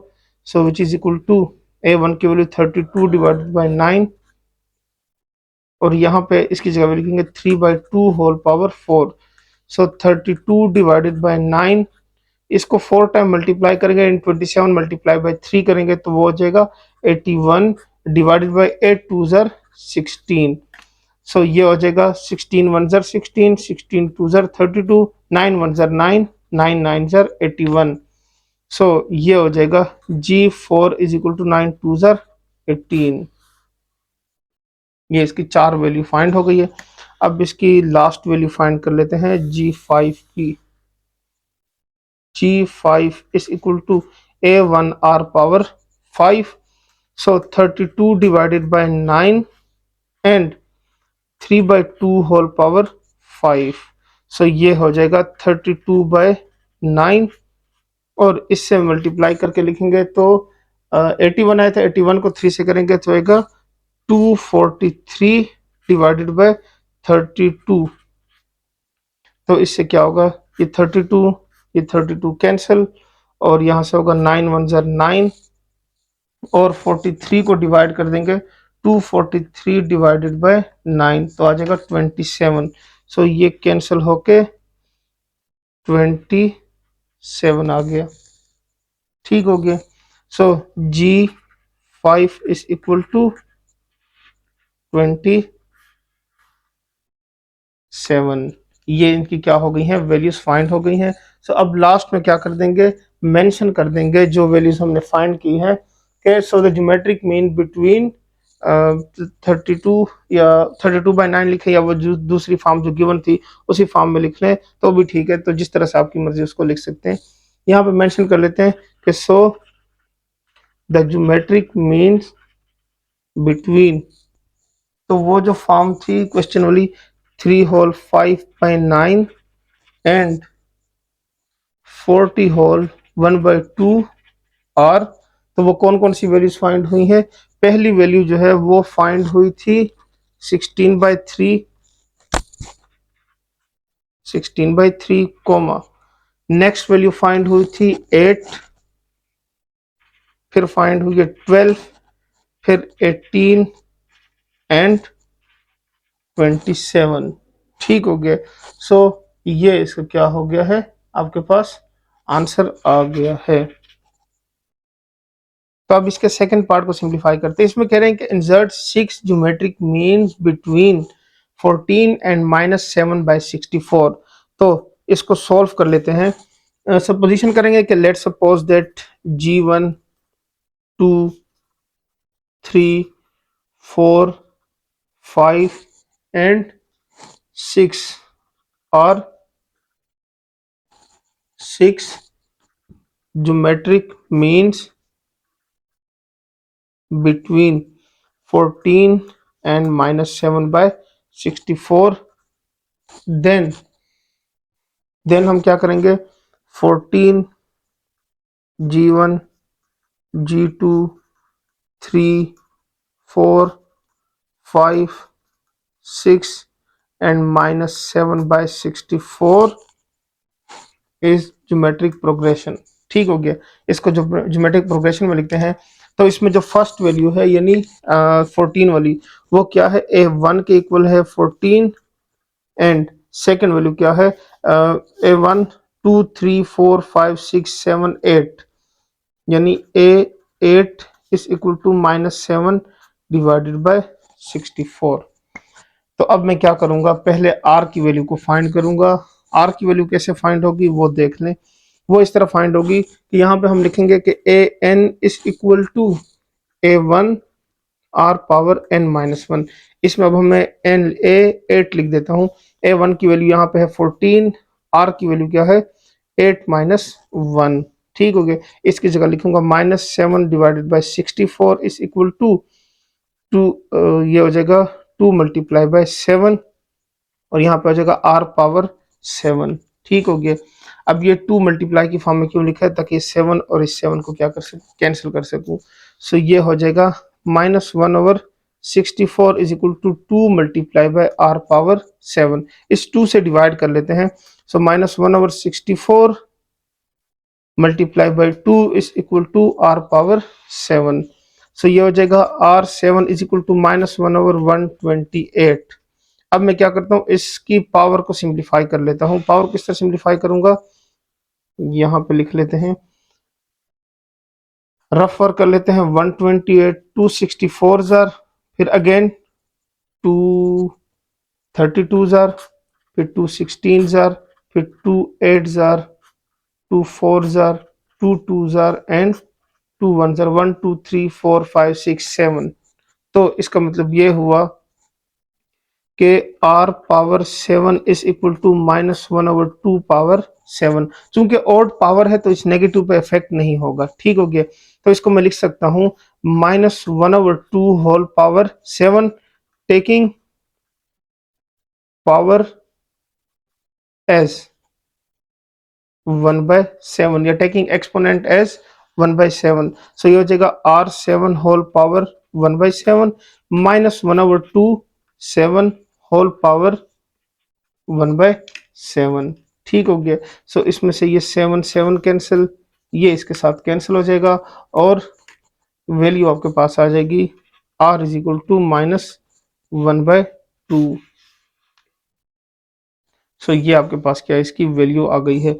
अब नेक्स्ट क्या करते हैं, G1 G2 और ये जितनी भी वैल्यूज हैं इसको फाइंड कर लेते हैं। अब उसको कैसे फाइंड करेंगे, जस्ट सिंपल फार्मूला लिख देंगे। फार्मूला कौन सा है, ए एन वाला जो अभी इससे पहले यूज किया है, A N is equal to A1 R power n। तो सिंपल वो फार्मूला लिखते हैं जी एन के लिए, G N is equal to A1 R power n। तो बस उसको यूज करते जाते हैं और यहाँ से वैल्यूज निकाल निकाल के लिखते हैं और वो फाइंड हो जाएंगी। तो उसको लिख लेते हैं। तो ये हो जाएगा now G N is equal to A1 R power n.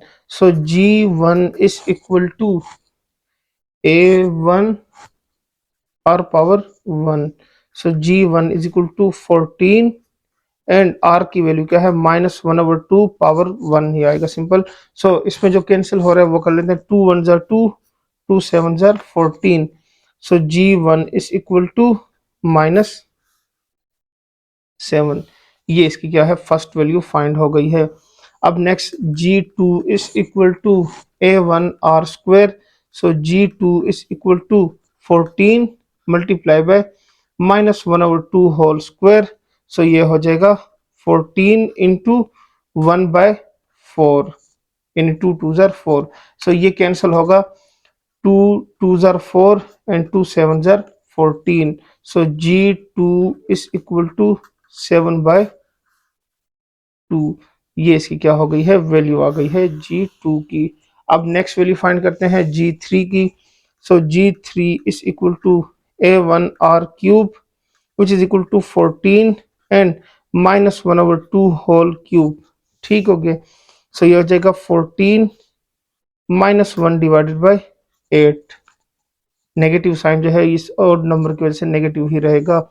सो ये हो जाएगा 2 के टेबल में 2 4 jar and 2 7 jar. So G3 -7/4। सो ये इसकी क्या हो गई है, थर्ड वैल्यू आ गई है। अब next G4 is equal to A1 R power 4 is equal to 14 -1/2 whole power 4। So ये हो जाएगा 14 1/16। सो ये डिवाइड होगा, 2 7 जार 14 एंड 2 8 जार 16। So G4 is equal to 7/8। ये इसकी वैल्यू आ गई है। अब नेक्स्ट क्या करते हैं, लास्ट टू वैल्यूज जो है वो भी फाइंड कर लेते हैं। तो ये आ जाएगा आपके पास G5 is equal to A1 R power 5 so which is equal to 14 और यहाँ पे आ जाएगा -1/2 होल पावर 5। 14 इंटू -1/32। सो ये हो जाएगा 7 2 जार और ये हो जाएगा 16 2 जार। So G5 is equal to -7/16। तो ये इसकी वैल्यू आ गई है। अब लास्ट वैल्यू G6 की फाइंड कर लेते हैं। G6 is equal to A1 R power 6 14 -1/2 power 6। So 14 into -1/64, ये +1 हो जाएगा। 2 7 जार 14 और ये हो जाएगा 32 जार। So G6 is equal to 7 divided by 32। तो ये तमाम वैल्यूज जो हैं वो फाइंड हो गई हैं। बस अब इसको मेंशन कर देते हैं।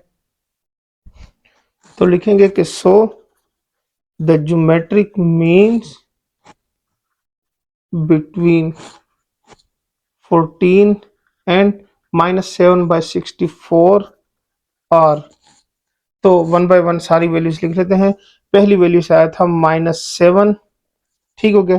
नेक्स्ट वैल्यू से आया था 7 डिवाइडेड बाय 2, फिर कोमा थर्ड वैल्यू से आया था -7 डिवाइडेड बाय 4, फिर नेक्स्ट वैल्यू से आया था 7/8, फिर नेक्स्ट वैल्यू से आया था -7/16, और लास्ट में आया था 7 डिवाइडेड बाय 32। सो ये इसका क्या हो गया है, सिंपल आंसर आ गया है। बस इसमें हमने यही फाइंड करना था। एक क्वेश्चन मैंने खुद से कराया था, फर्स्ट वाला, जिसमें 3 स्क्वायर रूट और 3 लिखा हुआ था। बाकी दो जो ये वाले क्वेश्चन है ये आपकी बुक में मेंशन है, तो ये भी मैंने सॉल्व करा दिए हैं। सब चलते हैं नेक्स्ट क्वेश्चन की तरफ। क्वेश्चन नंबर 10 सिंप्लीफाई करते हैं। सो क्वेश्चन नंबर 10 की स्टेटमेंट गिवन है, find two numbers if the difference between them is 48 and their arithmetic mean exceed their geometric mean by 18। ये जरा कंडीशन समझ लें। इसमें कह रहे हैं दो वैल्यूज आपने फाइंड करनी। सिंपल फॉर एग्जांपल, अगर हम एक वैल्यू को ए का नाम देते हैं, दूसरी को बी का नाम देते हैं, क्योंकि ज्योमेट्रिक मीन का जिक्र हुआ है, तो ज्योमेट्रिक मीन की जो फॉर्मूले की वैल्यू है उसमें ए डॉट बी लिखा हुआ है स्क्वायर रूट की फॉर्म में, तो इसलिए मैं ए और बी ही कंसीडर करूंगा, पहली बात। दूसरी बात क्या है इसके अंदर, वो कह रहे हैं कि उन दोनों का जो भी आप कंसीडर करें, उन दोनों का सब्ट्रैक्शन जो है या डिफरेंस जो है वो क्या है, 48 है, यानी ए माइनस बी क्या है, 48 है। ये फर्स्ट कंडीशन है। उसके बाद क्या करें, and their arithmetic mean exceed their geometric mean by 18। इसका मतलब क्या है कि arithmetic mean is 18 more than geometric mean, ठीक हो गया। ये इसके इक्वल है, यानी जो ज्योमेट्रिक मीन की वैल्यू होगी उसके अंदर मैं 18 प्लस कर दूंगा तो वो आ जाएगा अरिथमेटिक मीन के इक्वल, ठीक हो गया। ये दो कंडीशन गिवन है। तो पहला काम क्या होगा, जो दो वैल्यूज हैं वो पहले सपोज कर लेते हैं। Solution, let suppose that A and B be the required numbers. ये रिक्वायर्ड नंबर है जो हम फाइंड करना चाह रहे हैं। Then according to first condition, पहली कंडीशन क्या है, वो ये है कि a minus B is equal to 48। इसको नाम देते हैं इक्वेशन 1 का, ठीक हो गया। इसमें से मैं एक वैल्यू फाइंड भी कर लूंगा, क्योंकि बी राइट साइड पे ले जाऊंगा तो ए फाइंड हो जाएगी, जो कि आगे हमने यूज भी करना है इसको। सो पहले फिलहाल देखते हैं। एंड नेक्स्ट क्या है, एंड अकॉर्डिंग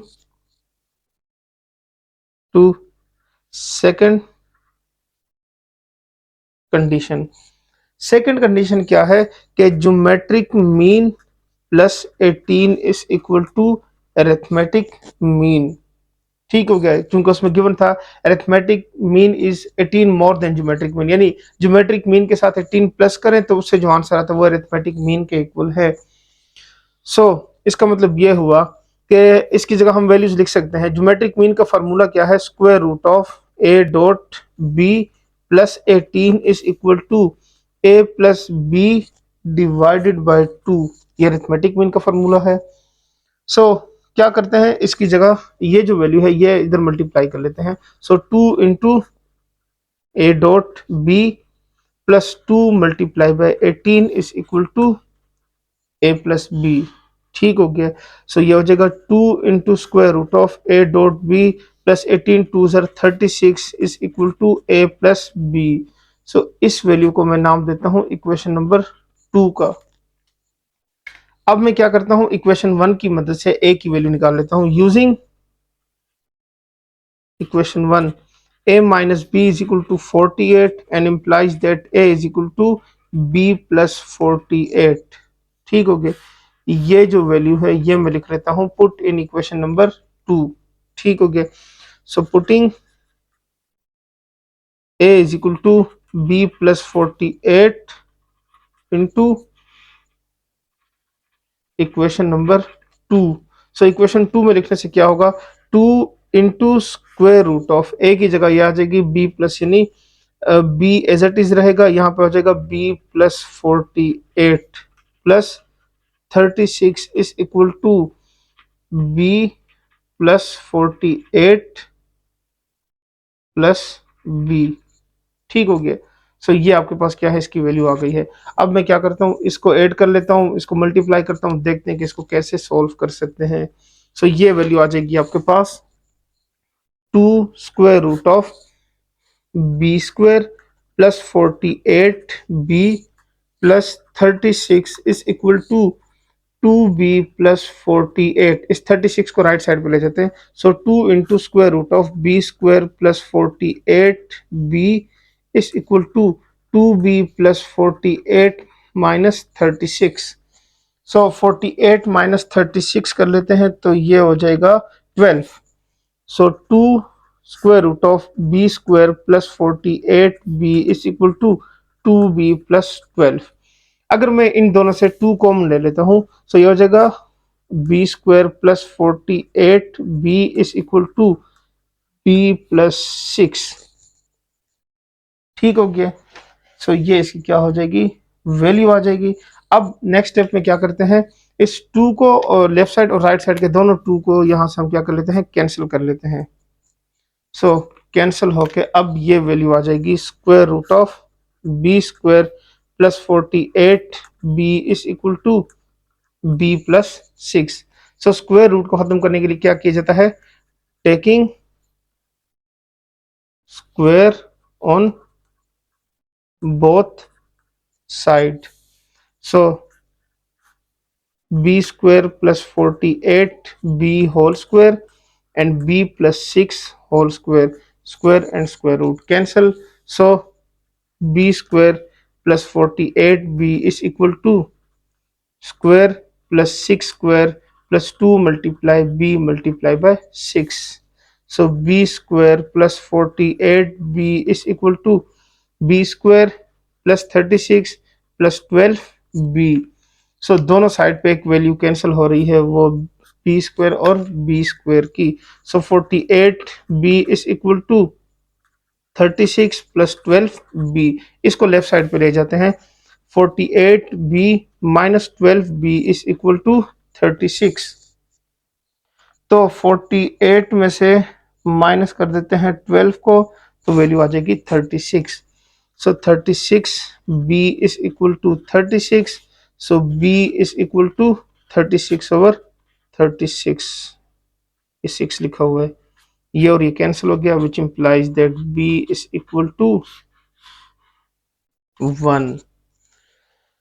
तो अब इस b की वैल्यू को कहां पे लिख देंगे, वो जो a is equal to B plus 48 लिखा था वहां पे लिख देते हैं। तो यहां से क्या होगी, a की वैल्यू भी फाइंड हो जाएगी। सो हम मेंशन कर देते हैं a plus 48 is equal to a plus a is equal to 48 plus b। ठीक हो गया, इस तरह से वैल्यू थी। सो विच implies that a is equal to 48 plus 1 and implies that a is equal to 49। तो the required values are 1 and 49। तो यही हमने फाइंड करना था। सो ये इसका क्या हो गया, आपके पास आंसर आ गया। तो अब क्वेश्चन नंबर 11 को सिंप्लीफाई करते हैं। इसकी स्टेटमेंट गिवन है कि prove that the product of N geometric means between A and B is equal to the nth power of a single geometric mean between them. ये कह रहे हैं कि nth एन टर्म जितनी भी, यानी G1 G2 up to so on Gn तक जितनी भी वैल्यूज हैं ए और बी के दरमियान में, यानी जितनी भी वैल्यूज आती हैं, उन तमाम वैल्यूज का प्रोडक्ट जो है वो सिंगल ज्योमेट्रिक मीन के इक्वल आता है। ठीक हो गया। सो ये हम क्या करेंगे, प्रूफ करेंगे। सोल्यूशन टू प्रूव दैट, पहले लिख लेते हैं प्रूफ क्या करना चाह रहे हैं वो पहले मेंशन कर लेते हैं। Product of N geometric means between A and B is equal to, किस चीज के इक्वल होंगे, nth power of of single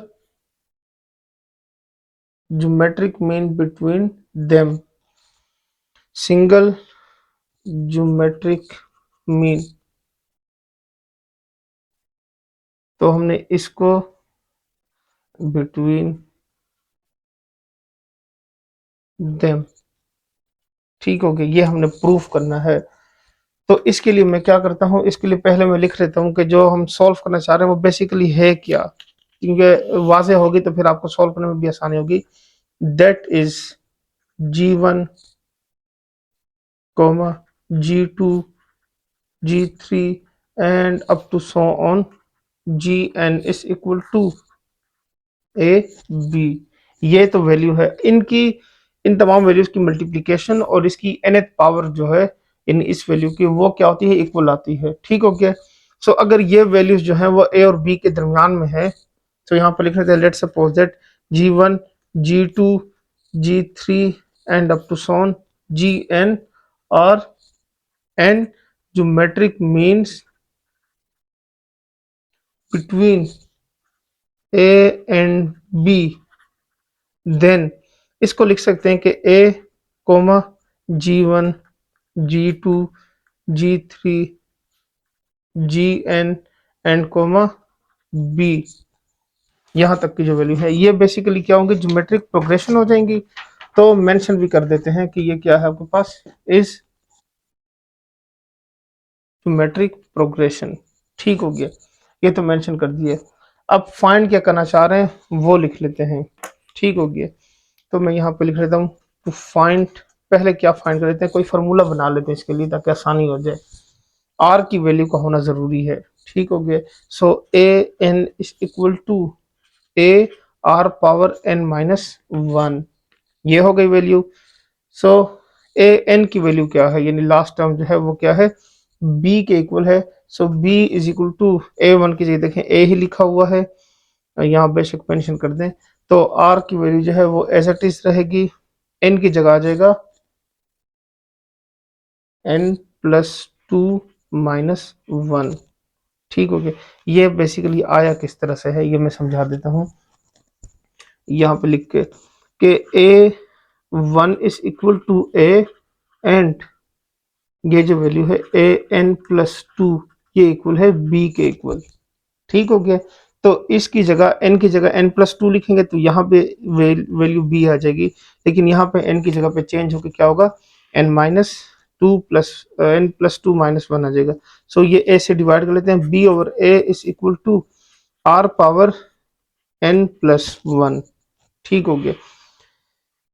are की वैल्यू फाइंड करते हैं तो इसको डिवाइड करें, इसकी पावर को डिवाइड कर लेते हैं। So B over A whole power one over N plus one is equal to R. So which implies that R common ratio is equal to B over A whole power 1 divided by n plus 1। So ये इसका क्या हो गया, common ratio आ गया। अब मैं क्या करूंगा, लेफ्ट हैंड साइड लूंगा, राइट हैंड साइड लूंगा, किसके लेफ्ट और राइट हैंड साइड, ये लेफ्ट हैंड साइड और राइट हैंड साइड लूंगा और फिर उसकी मदद से मैं क्या करता हूँ, इसको सिंप्लीफाई करता हूँ। सो वैल्यू लिख लेते हैं, taking left hand side, left hand side की वैल्यू क्या है, वो है G1, G2, G3 and up to so on Gn। सो ये हो जाएगा A1R square, A1R cube and up to so on A1R power n। क्योंकि हमने a को यूज करना है तो इसलिए यहाँ पे क्या करता हूँ, एक यहाँ पे AR square, AR cube and up to so on AR power n, और यहाँ पे मेंशन कर देते हैं कि A1 इज इक्वल टू ए, ठीक हो गया, जिसकी वजह से मैंने इस तरह से लिख लिया है। अब इन तमाम वैल्यूज में से मैं ए को कॉमन ले लेता हूँ। सो ये हो जाएगा ए, फिर उसके बाद चूंकि मल्टीप्लाई होंगे सो ए डॉट, यहाँ पे कॉमा लिखने के बजाय डॉट लिख लेते हैं, चूंकि मल्टीप्लाई हो रहे हैं तो इसलिए ये डॉट लिखा हुआ मल्टीप्लीकेशन वाला, A dot A and up to so on N times ठीक हो गया। यहाँ पे जो वैल्यू रह जाएगी वो होगी R power 1 dot R square R cube 4 R N. तो ये इसकी एन टर्म्स हो गई हैं। अब इनकी जो पावर है यानी इसकी power A power 1 plus 1 plus 1 plus 1 up to सोन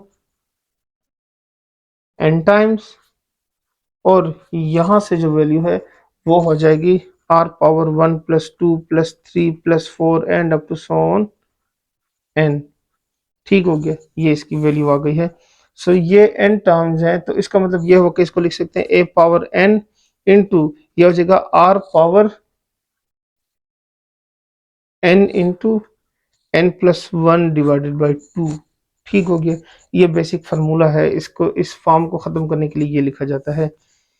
तो अब क्या कर लेते हैं, इन दोनों की पावर में एन कॉमन लिखा हुआ है, इसको पहले मैं बाहर निकाल लेता हूँ। A are power N plus 1 by 2 whole power N, ये तो बाहर चला गया। अब इसकी पावर में क्या है 2 लिखा हुआ है, अगर ये 2 भी बाहर चला जाए तो वो जो वैल्यू मैंने लिखी थी आर की वैल्यू जो फाइंड की थी कि R is equal to B over A N plus 1 over N plus 1, तो वो वैल्यू यहाँ पे यूज हो सकती है। तो उसके लिए मैं क्या करता हूँ, इसकी ए की पावर में 2 मल्टीप्लाई भी कर लेता हूँ और 2 डिवाइड भी कर लेता हूँ। So R power N plus 1 divided by 2 whole power N, दोनों वैल्यूज क्या हो जाएंगी, 2 इसमें से कॉमन होकर बाहर चला जाएगा तो A square R power N plus 1 whole power N over 2, ये इसकी वैल्यू आ गई है। अब अगेन क्या होगा, यहां से इसकी वैल्यू आ जाएगी ए स्क्वायर और ये हो जाएगा यहाँ पे B over A 1 divided by N plus 1। सो ये इसकी क्या हो गई है, वैल्यू आ गई है। ठीक हो गया, बल्कि इसकी जगह अगर ये वाली नहीं, क्योंकि सिंपल आर की वैल्यू थी ना वो जो ये वाली आई थी, तो ये जो है सिंपल क्या है बी ओवर ए के इक्वल है। ठीक हो गया, एन डिवाइडेड बाय 2 आ जाएगा। यहां से क्या होगा, यहां से कैंसिल हो रहा है, क्या कैंसिल हो रहा है, ये ए और ये स्क्वायर कैंसिल हो रहा है। सो ये हो जाएगा A dot B whole power N by 2। सो ये हो गया आपके पास इक्वेशन नंबर 1। ठीक हो गया, उम्मीद करता हूँ समझ आ गई होगी। यहाँ पे मैंने वो दूसरी वैल्यू आर की वैल्यू लिख दी थी, क्योंकि यहाँ पे आर पावर एन प्लस 1 है, तो इसलिए हम क्या करते हैं बस इसकी जगह पे बी और ए लिख देते हैं। ये ए और ये स्क्वायर कैंसिल हो गया, बी ए डॉट बी आ गया। अब हम क्या करते हैं, now taking right hand side. So now taking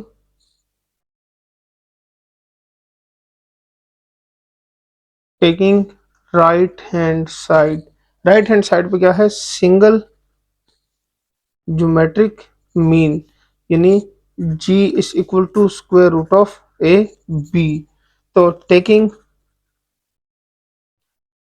n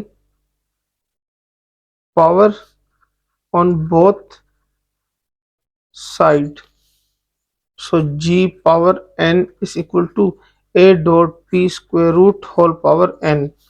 ठीक हो गया, g n is equal to a dot p 1/2 whole power n, so which is equal to a dot b whole power n by 2।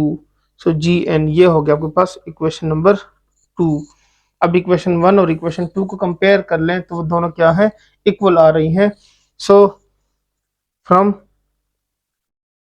Equation 1 and equation 2 we have left hand side is equal to right hand side, और इनकी value क्या है कि g1 dot g2 g3 and dot up to so on gn is equal to g power n। सो ये इसका क्या हो गया, आपके पास आंसर आ गया। तो उम्मीद करता हूँ आपको समझ आ गया होगा। सिंपल सा क्वेश्चन था, इतना खास मुश्किल कुछ भी नहीं है इसके अंदर। हाँ, थोड़ी सी प्रैक्टिस की जरूरत है, तो वो इंशाल्लाह प्रैक्टिस करेंगे तो क्लियर हो जाएगा। अब इस एक्सरसाइज के लास्ट क्वेश्चन को सिंप्लीफाई करते हैं। वो क्वेश्चन हम पिछले एक्सरसाइज में भी सॉल्व कर चुके हैं, उससे मिलता जुलता क्वेश्चन। यहाँ पे जो है थोड़ा सा उसमें चेंज है, ज्योमेट्रिक मीन का सेम क्वेश्चन वही लिखा हुआ है लास्ट एक्सरसाइज का जो 4.3 में लिखा हुआ है। सो अगर वहां पे समझ आ गया है तो यहाँ भी समझ आ जाएगी, क्योंकि सेम वही मेथड है, सिर्फ थोड़ा सा क्या है, ज्योमेट्रिक मीन का फॉर्मूला चेंज हो गया है।